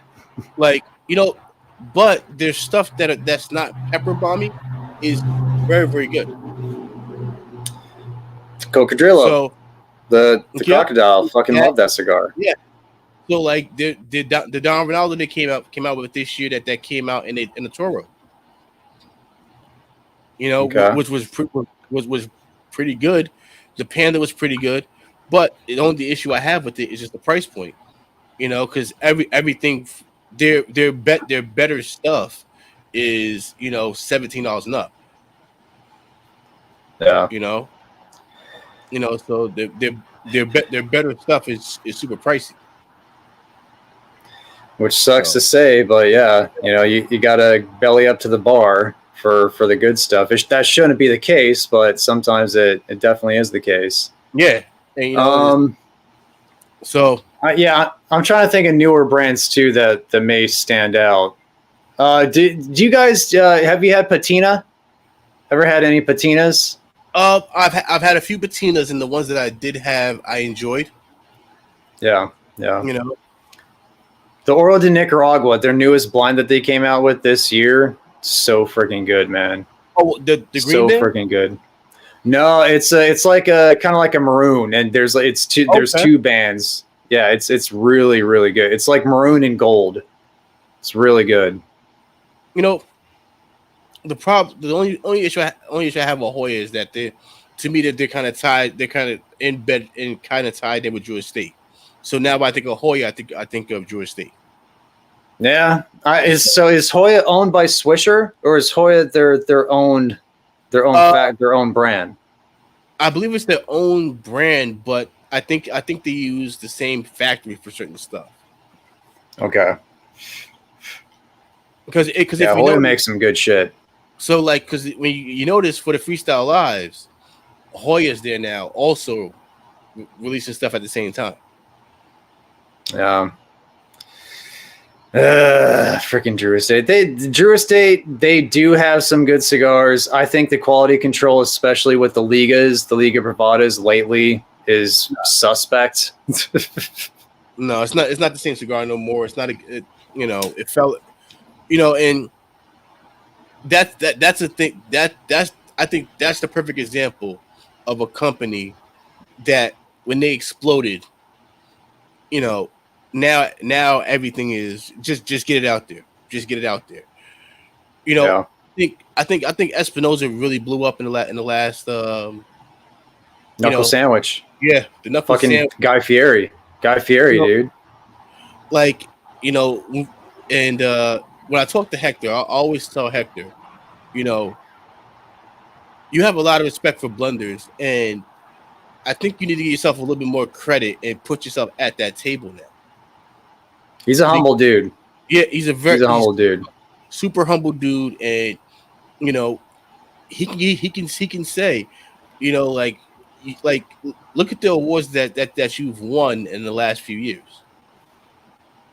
Yeah. So you can literally go and say you're there now. And yeah. And for me, I always have a lot more respect for the blenders of the brand than the brand itself, because those are the ones that are really making the magic happen. They're the heart and soul. Absolutely. They're the heart and soul, and they have to be able to smoke it and go, okay, you know what? He might, because it has to go from him to the owner of the company, and he has to be able to, for the owner of the company to say, okay, you know what? We can rock with this. Because there's probably 15 blends that we'll never try that he thought was amazing, but the owner of the company didn't feel like it was amazing. Or if they maybe they didn't have enough tobacco, they couldn't produce an entire regular release. They could only produce so many cigars, so they had to go with something else. They always have to find a middle ground. You'd imagine. Mm-hmm. Yeah. Yo, what's going on, Midnight? How you doing, brother? What up, Eric? That's Eric. What up, Eric? What up, boy? What up, boy? Or boy? What up, boy? Dude. I'm used to seeing the little fox. Yeah. He changed his logo probably a couple months ago now. Yeah. But you don't know me. You know what? If it wasn't for Eric, man, Eric put me on the Byrons. So good. Oh, so fucking good. Which ones do you like? I like the one that had the blue band, the black and blue band. The Connecticut, right? Yeah. Yeah, that's the 21st. Dude, amazing. that was insane. And I hate Eric for that. Because they're not cheap. They're not fucking cheap. Yo, I went to one spot they were 40. I think it was $41. Which size? Is it like a Toro? Toro, yeah. I'm not sure. I think there's a Toro, like they call it the Elegantes. It's like a 6 1/8 by 55. Then they have like a double Corona Presidente, close to an A. It's like 9 by 50 or 49. And then I think there's a Lancero. I think there may be a Lancero as well in the 21st. But the Toro's my jam. Like, hey, Atabay, hey, holla at your boy. You know, you can send me a few boxes, you know. Hey, Selected Tobacco. Hey, what's his name? Freaking always he has a unique name. I always freaking forget it. Yeah, he's like the main like national sales rep of Selected Tobacco United stuff. Yeah, but very very cool dude. Just can't remember his name right now. So are they under? So is Atabay under United Cigars? United Cigars is the overarching company. Selected Tobacco is underneath that. That is, Atabay, Byron, Alfonso, the Bandoleros as well. Okay. Yeah, Nelson Alfonso is the main blender. I'm trying to think of the main sales rep of Selected Tobacco / United. Can't remember his name.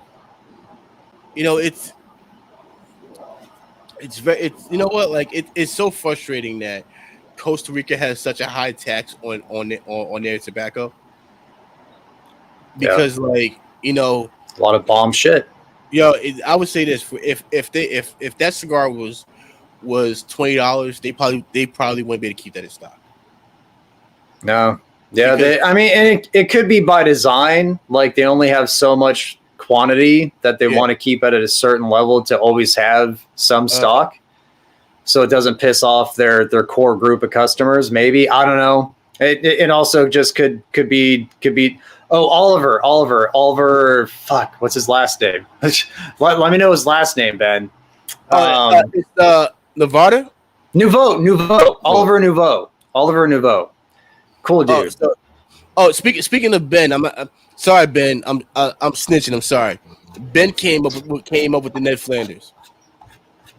Okay, no, that's dude. That was good. I'm not mad. I'm not mad at that comparison. That was great. That was great from Ben. That was that one right there had me crying a little bit. So Jonathan said the Four Anejos is a really good cigar. Okay, yeah. I think I reviewed the Cinco Años, the 5-year. Fucking amazing. Another incredible cigar. So Cuban-esque with their profiles. They definitely blend for that kind of like medium plus body at the very most, and just balanced, sweet, nutty, buttery, very like kind of Cuban-esque, Yeah, they are so good. So good. And Ben, just know you're like a chameleon, brother. Like you can go for a Johnny Depp, Cub Swanson from the UFC. You look like a few people, Ben. And then fucking, Matt calls me fucking James Harrison. You called yourself that. You're the one who brought it to my attention. I was like, wait, you are James Harrison. Fuck. I think because one of your guys at the shop like called you that, or like made that distinction, that comparison. One of my best friends calls me James Harrison. It's fitting. You know what? Once again, it's not a bad comparison. It's James Harrison's a badass. A real badass. For me, somebody calling me Ned Flanders, I'm like, cool. I fucking love Ned Flanders. He's fucking awesome. Like, I'm cool with that. Mm-hmm. Like, oh shit. Jonathan, when he went to school with James Harrison. Small world. Yeah, for real.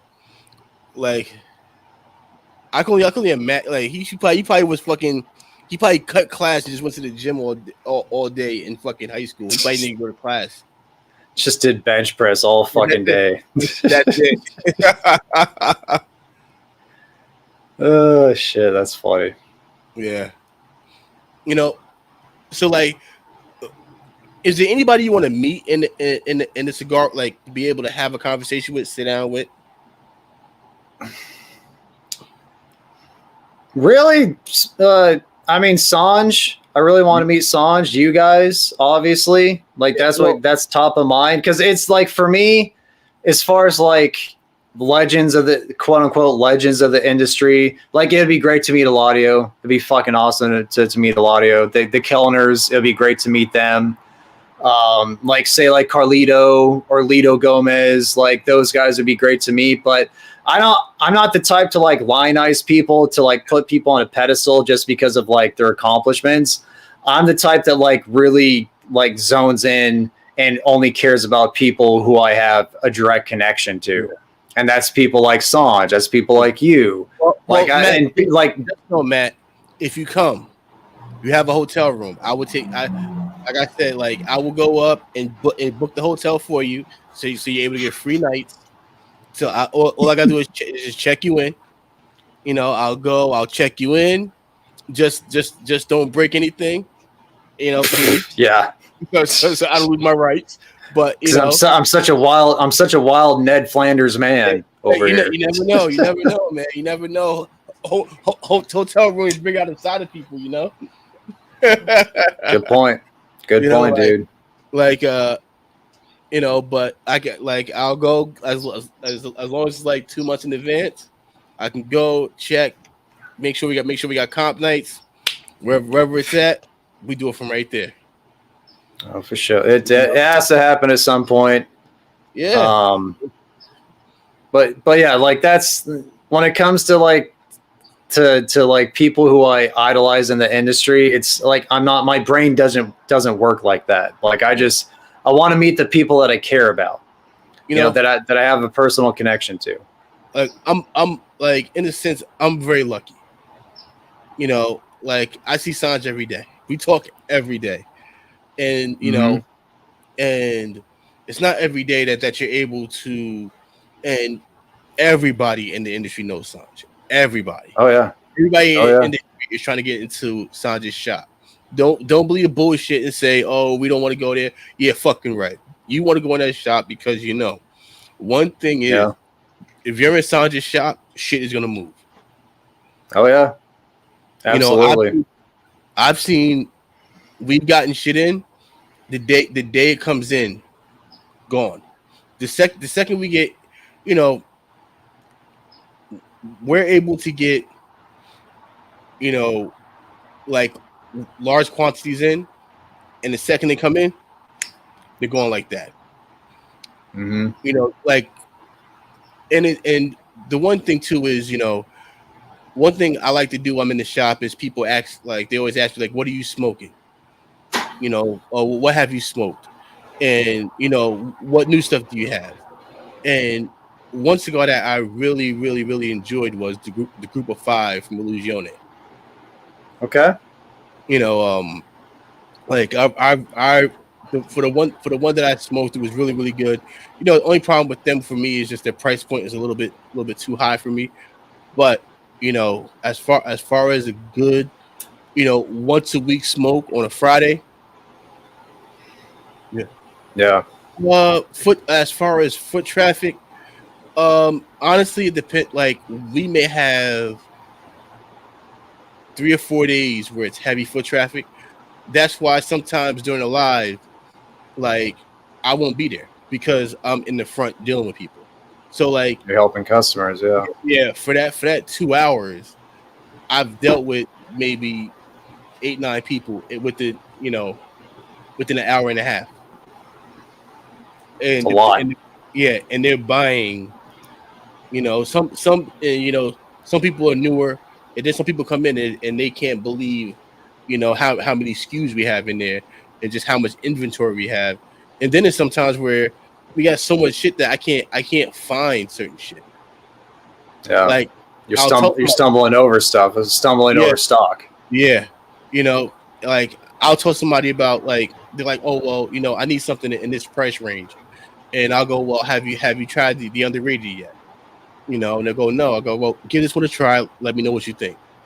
But then they go, all right, I'll give it a try.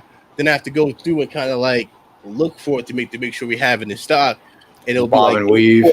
It'll be like in a corner, like under like two other boxes that have to move, and I'm like, okay, here we go, yeah. So, it's kind of like organized chaos. It's a good way to look at it. It's a productive way to look at it. Yeah, but Perdomo moves a lot. Mm-hmm. Perdomo moves a lot. Actually, so like, we have a few guys who come in and buy all the asylums.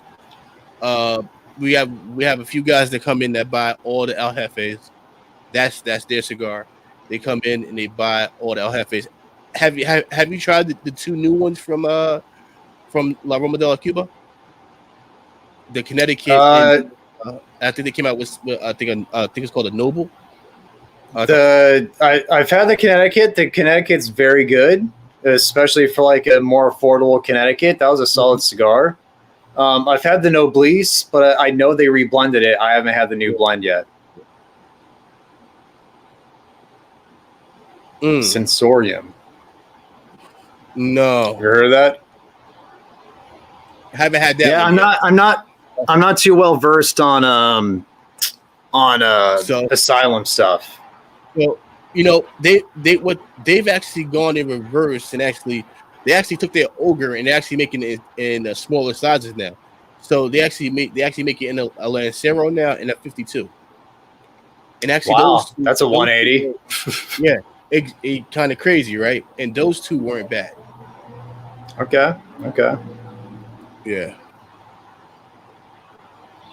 Yeah, I love the old Noblesse, especially when they first came out, maybe like 2014 or so.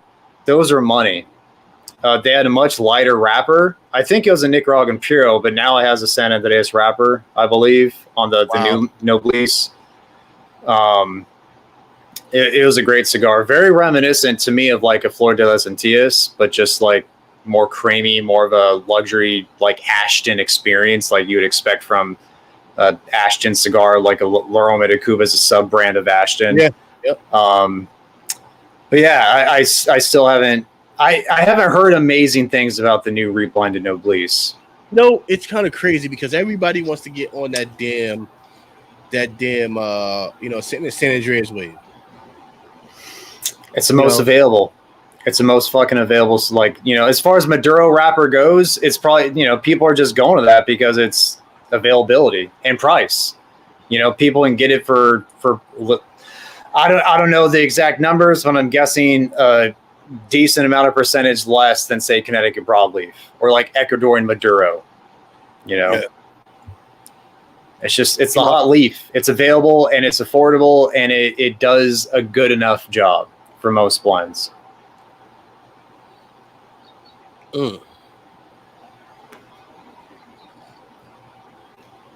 Oh man, it's one of those things where, like tobacco is so interesting because, like, I remember Jose Blanco was in the shop and, and I walk in and I'm like, oh shit, and the first thing he sees me, he goes, and he puts his hand out, Jose Blanco, and we're sitting there and he just starts like just talking tobacco and you just it's those times right there where you're just like, fuck, like this is amazing. So he's like he's telling us about like he was breaking down Colombian tobacco. Okay. And he was saying the reasons why, because you always wonder why certain countries don't grow tobacco or can't use it, or because it's unusable. Like they tried, it's unusable. And then he breaks down certain countries as far as like, because I always wondered like Indonesian tobacco. Yeah. But most of the time when it's being used for cheaper cigars. Yeah, like short filler shit. Yeah, exactly. Yeah, because I mean, you got a lot of Ecuadorian Sumatra, some Indonesian seed. You don't see a lot of like Indonesia. I think maybe the 1875 Romeo, the Dominican Romeo. I think that still may use regular Sumatra tobacco. I think the wrapper may be Sumatra wrapper from Indonesia. I think. Nice, Dan. Well, you're here now, Dan. So that's all that matters. So, dude. It's really like, because you'll see the breakdown. You're like, oh, like they're using more Peruvian tobacco for stuff. Yeah. And it makes you yeah. You see I see a lot of Gran Habano blends. They use some Colombian tobacco. Really? And that's it's because George Rico, he's Colombian, and he has connections to Colombia. Yeah. So like there's not. I want to say there's any cigar in their portfolio that uses primarily Colombian tobacco, but you'll see it like a blend like with different types of regions in there, and Colombia will be one of them. You know what? Because he might use it for filler. Yeah. He might use it for a filler, just to say like, because from what Jose was explaining to us was the tobacco is too dry to be used for wrapper. Okay. What are your thoughts? What are your thoughts on Privada going membership only? I'm not a Privada guy. So it's one of those things where I always thought they were like a member, like a members club only thing anyway.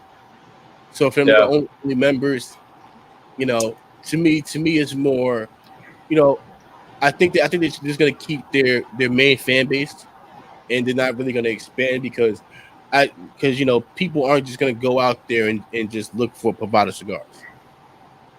No, well, and it's the membership, the mandatory membership is to be able to buy from them for all their stuff, not just their Privada stuff, but obviously including their Privada stuff, their stuff that's proprietary, but like all the cigars that they sell, any brand, name any brand that they sell. It's that they're a retailer that sells everything, all types of brands. But even to buy that stuff, you still have to be a member of Privada. You have to be a member of one of their clubs at this point. They're gonna kill themselves. Yeah, I mean they're restricting themselves. It's an opportunity to potentially force clientele to sign up for your club. That's probably part of it, to make people sign up for your stuff so they have access to all your other stock. Yeah. But I don't know. It's time will tell. So Matt, you will be the expert on this one right here from Syndrome. I mean, I can't. As far as like subscriptions, like Cigar of the Month Club and all that stuff, like, I know a lot of people have good luck with Smoke Inn because of the price, because it's a cheaper club. A lot of people like Luxury Cigar Club, like their stuff. Small Batch, they have a great Cigar of the Month Club as well. You get really good cigars in their club. It all depends on what you like and the price of entry that you're comfortable with, because there's a ton of options out there. Like, dabble. That's all. That's the best advice I can give, is just like find out for yourself. Because there'll be some months that aren't that great for any club. It just happens. There'll be some months where it's like, oh crap, there's like nothing in here that really speaks to me. But that's kind of like the gamble you take when you sign up for a Cigar of the Month Club. It's all curated. You don't have a choice. So most of the time, you will be happy with your selection that you get. but there will be some months with any club you're just kind of like, not really impressed. But also at the same time, you can feel that way, when you get a club in that, a certain month that doesn't have brands that you're really, that doesn't really pertain to you, it doesn't speak to you, but you can be introduced to something new that would have been outside of your wheelhouse originally. My 2 cents. Yeah, I'm not subscribed to any cigar. You don't need to be. You don't need to be. You go to a club every day.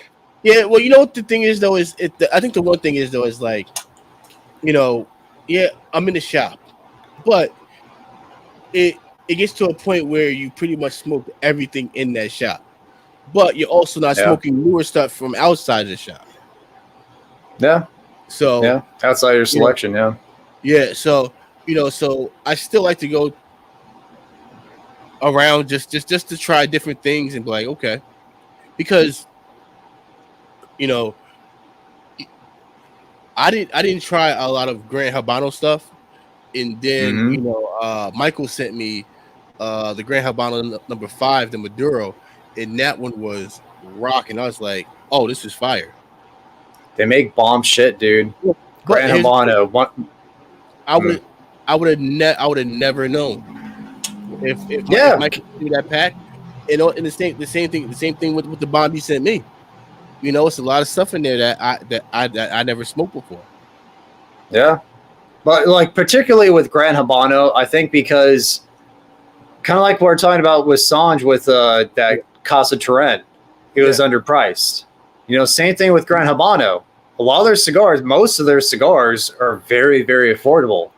And like you look at that, you look at the band's kind of basic, not talking shit, but it's kind of like a basic band. Gran Habano, they're their signature band. And on top of that, they're very affordable. So you just kind of write it off. Yeah. But you try the cigar, you're like, holy shit, what have I been missing this entire time? Exactly. It's great shot. Also, George Rico's cool as hell. Fucking really cool dude. Also what people so called talking about Roma Craft. So I had to go out there and smoke a couple of those and like, okay, all right. I know PPS Peter. He even had a Roma Craft today that he said he really liked. The Wonderlust. The one with like the powdered blue band. Mm-hmm. He said he really fucking liked that cigar. So it's like, even if you think a cigar doesn't fit your profile, you don't know until you try it yourself. So Sanj has another question for you, Matt. Yeah, the bombing culture is just like you get friends in the, whether they be in the industry or just be like in the comment section that you get to know over time. And then you find out like, okay, this guy he likes good stuff or likes things that I like. So he has a good palate. You get to talking and then you just kind of, it's friendship.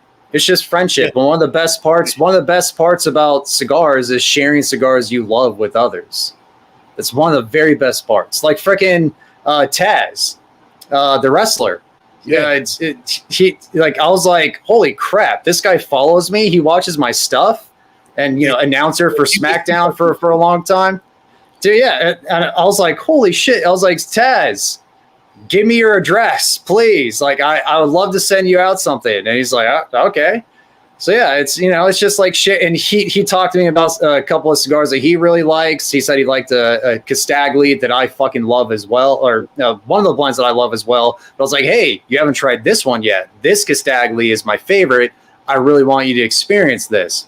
And he got the bomb in. He texted me immediately. He's like, dude, this is freaking amazing. So that's like that, sharing that experience with fellow hobbyists.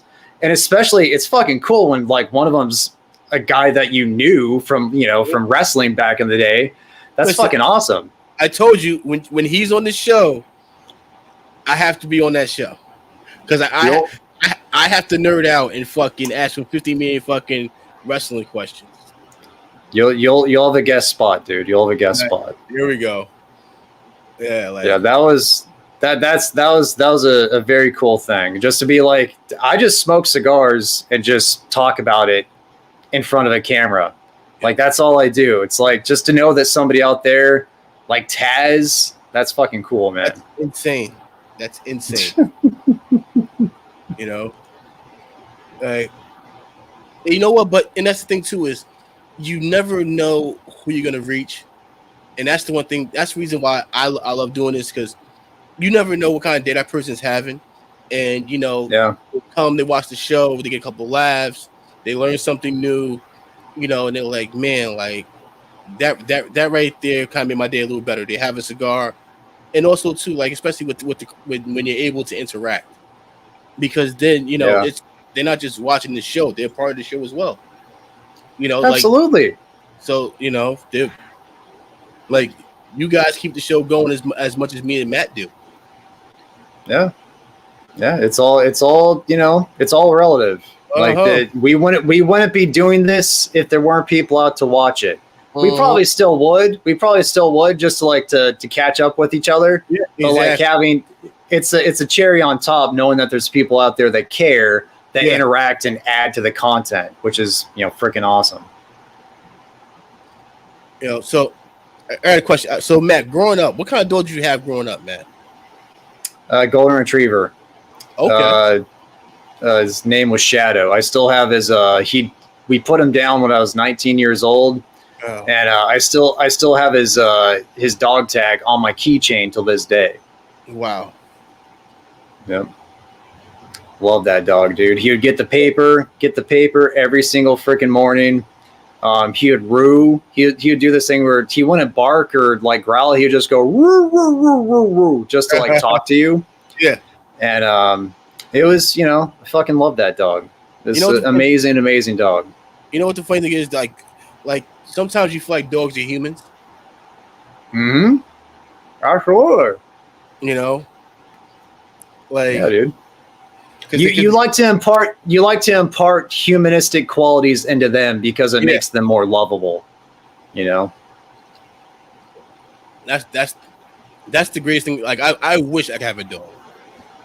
But if I had a dog, knowing him, he'll be probably sitting right here next to me the whole time. Like, you know, like, hey, Dad, when are you gonna be done with the podcast so you can go and just rub on me?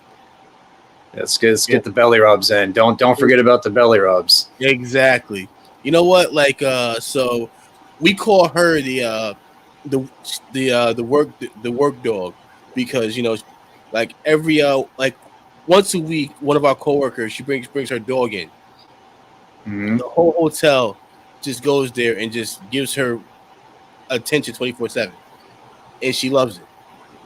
You know, she's like, "Oh, another person want to rub my belly." Like, she'll be sleeping, she'll just go, "Oh, all right, go ahead." Yeah.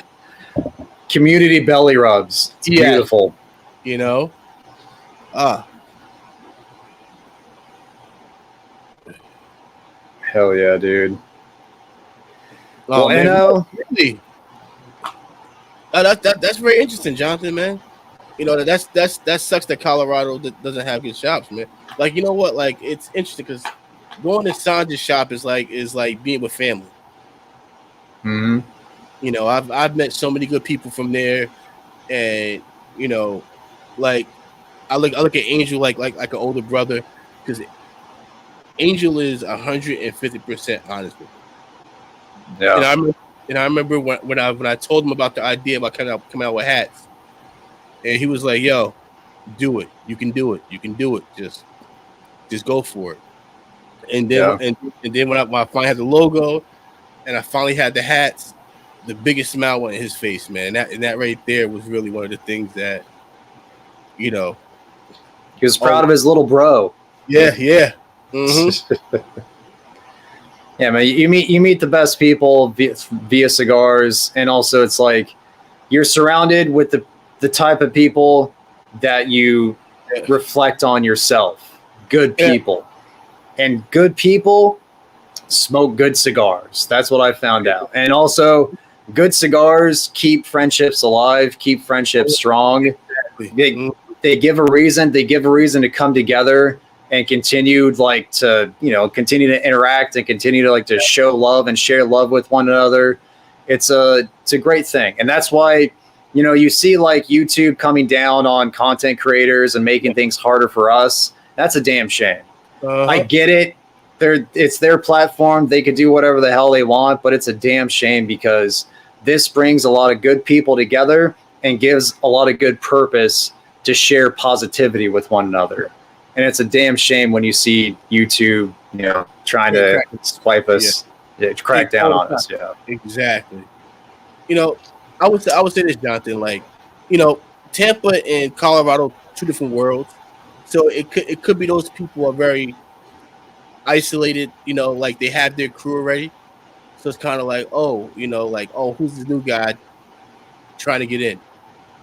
Yeah. You know, and that sucks because like everybody should be welcome. You know, at the end of the day, like it creates great discussion when you're in a cigar lounge because think about this, like, well, cigars, I would have never met Matt. I would have never met Sanj. You know, some of my closest friends I would have never met. And some of my people that change your life in a good way. Exactly. Like some of my best friends, they don't smoke cigars.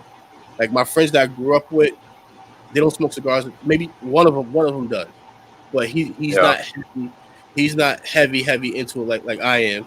And he only smokes Fuente. Yeah. You know what? Speaking of that, I have to remind myself tomorrow to pick up a couple of those sun growns for him. The RSG. Yeah. Eric. First of all, Eric, you loved the day you met me. Yeah. You make an impact, you know. Yeah. You make an impact, bro. Yeah. You know what? It could be the shop owner. The shop owner could be a curmudgeon. Which does happen more than you'd like, unfortunately. Yeah. And that's super interesting because it's like, all right, if you're coming in and you're spending your money, you know, like you should be able to go and have a seat, you know, have your cigar, you know, and as long as you're not one of those people that buy one cigar and you know that has one cigar and that's it all day, you know. Yeah. I don't. Yeah, you're reading that comment right now. First of all, you know what, Eric? Let me pull up the picture of the first day we met her, right? Like you see Eric smiling from ear to ear. You know, here's the fun. So Eric actually came to my brother's anniversary, 10-year anniversary dinner. You know. Okay. So Eric, so what do you like? What do you like, boy? You family now, boy.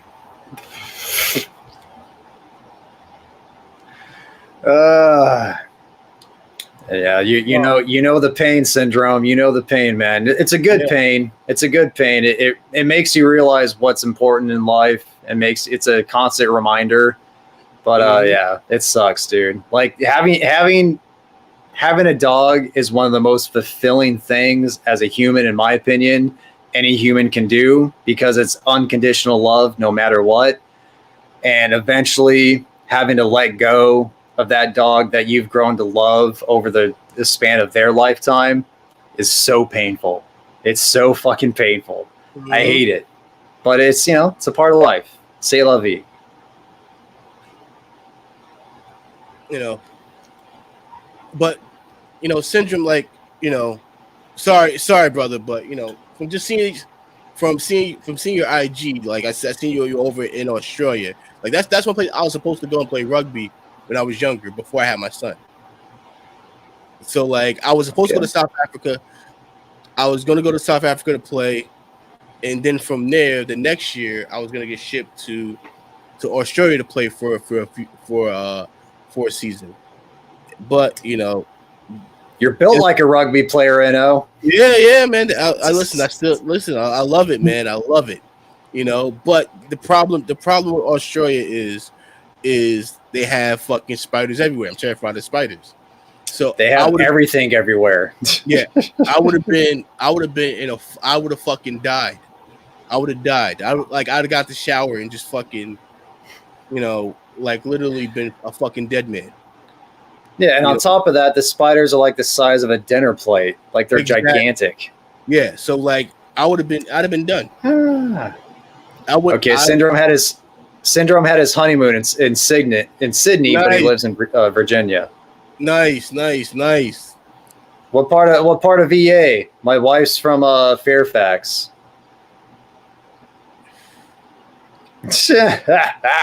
Built for nothing. Yeah, Eric, you like 5 foot tall. He's taller than that, dude. Nah, yeah, right. Eric's like he's like the little guy that's like they're playing. Oh my gosh, Syndrome. Alexandria is, if I ever hit the lottery, beautiful. That's beautiful. The one place that I would move to. And here's the thing. Here's the thing about Alexandria. I've only seen it from the Amtrak, and I've passed through. I go, this city is beautiful. I would move here. It's gorgeous. Yeah. My wife's dad worked there. They lived in Fairfax, but he commuted to Alexandria for like 30 years. He worked for a industrial firm or some sort of like architectural or engineer firm called NPR or MPR, and I forget. But we went there for his retirement party. Beautiful city. Beautiful. Oh my gosh. It's funny because saying Sal was here, and you kind of forget how beautiful New York City is. Especially like how lively it is. Yeah, Sal's been experiencing plenty of that. Yeah. It's one of those because like I go in, and the second I get in, I try to get the fuck out of it. Like get your fill. I don't go to Times Square. I'm out. Nice, dude. Pentagon. That's cool, dude. My mom's fiance, her brother he's Air Force for maybe 15 years now, and he works for the Pentagon. He's been at the Pentagon for I think maybe 8 years, and he goes, I love it. And he's always like, anytime I talk to him, he's always telling me about like the newest technology, stuff like that, because he works he works IT at the Pentagon. Okay, that's sick, dude. Yeah. But I'm trying to convince my son because he wants to go military, and it is a fight. He's like, I'm going Army or military. I go, no, you're going Air Force or Navy. Those are your options. Those are the smarter options if you don't want to see boots on the ground combat for sure. Yeah. Like I would love him to go Air Force and for him to get his grades up to get into the Air Force because it's not easy to get into the Air Force at all. Yeah. So, if he can get his grades up and get in there, forget about it. Sky's the limit. Yeah. Sky's the limit,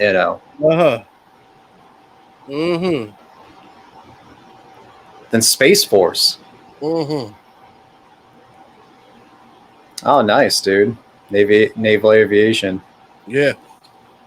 That's dope, dude. Some Top Gear shit. Or Top Gun shit, sorry. You know what? The crazy thing about Top Gun was like,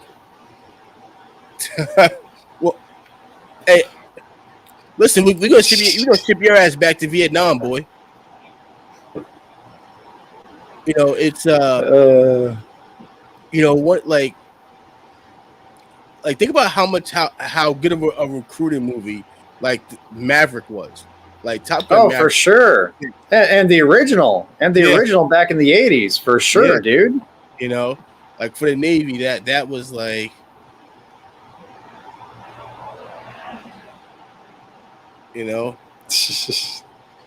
Well, my wife just got home, dude. Yep. I gotta go inside, start making dinner, do our thing.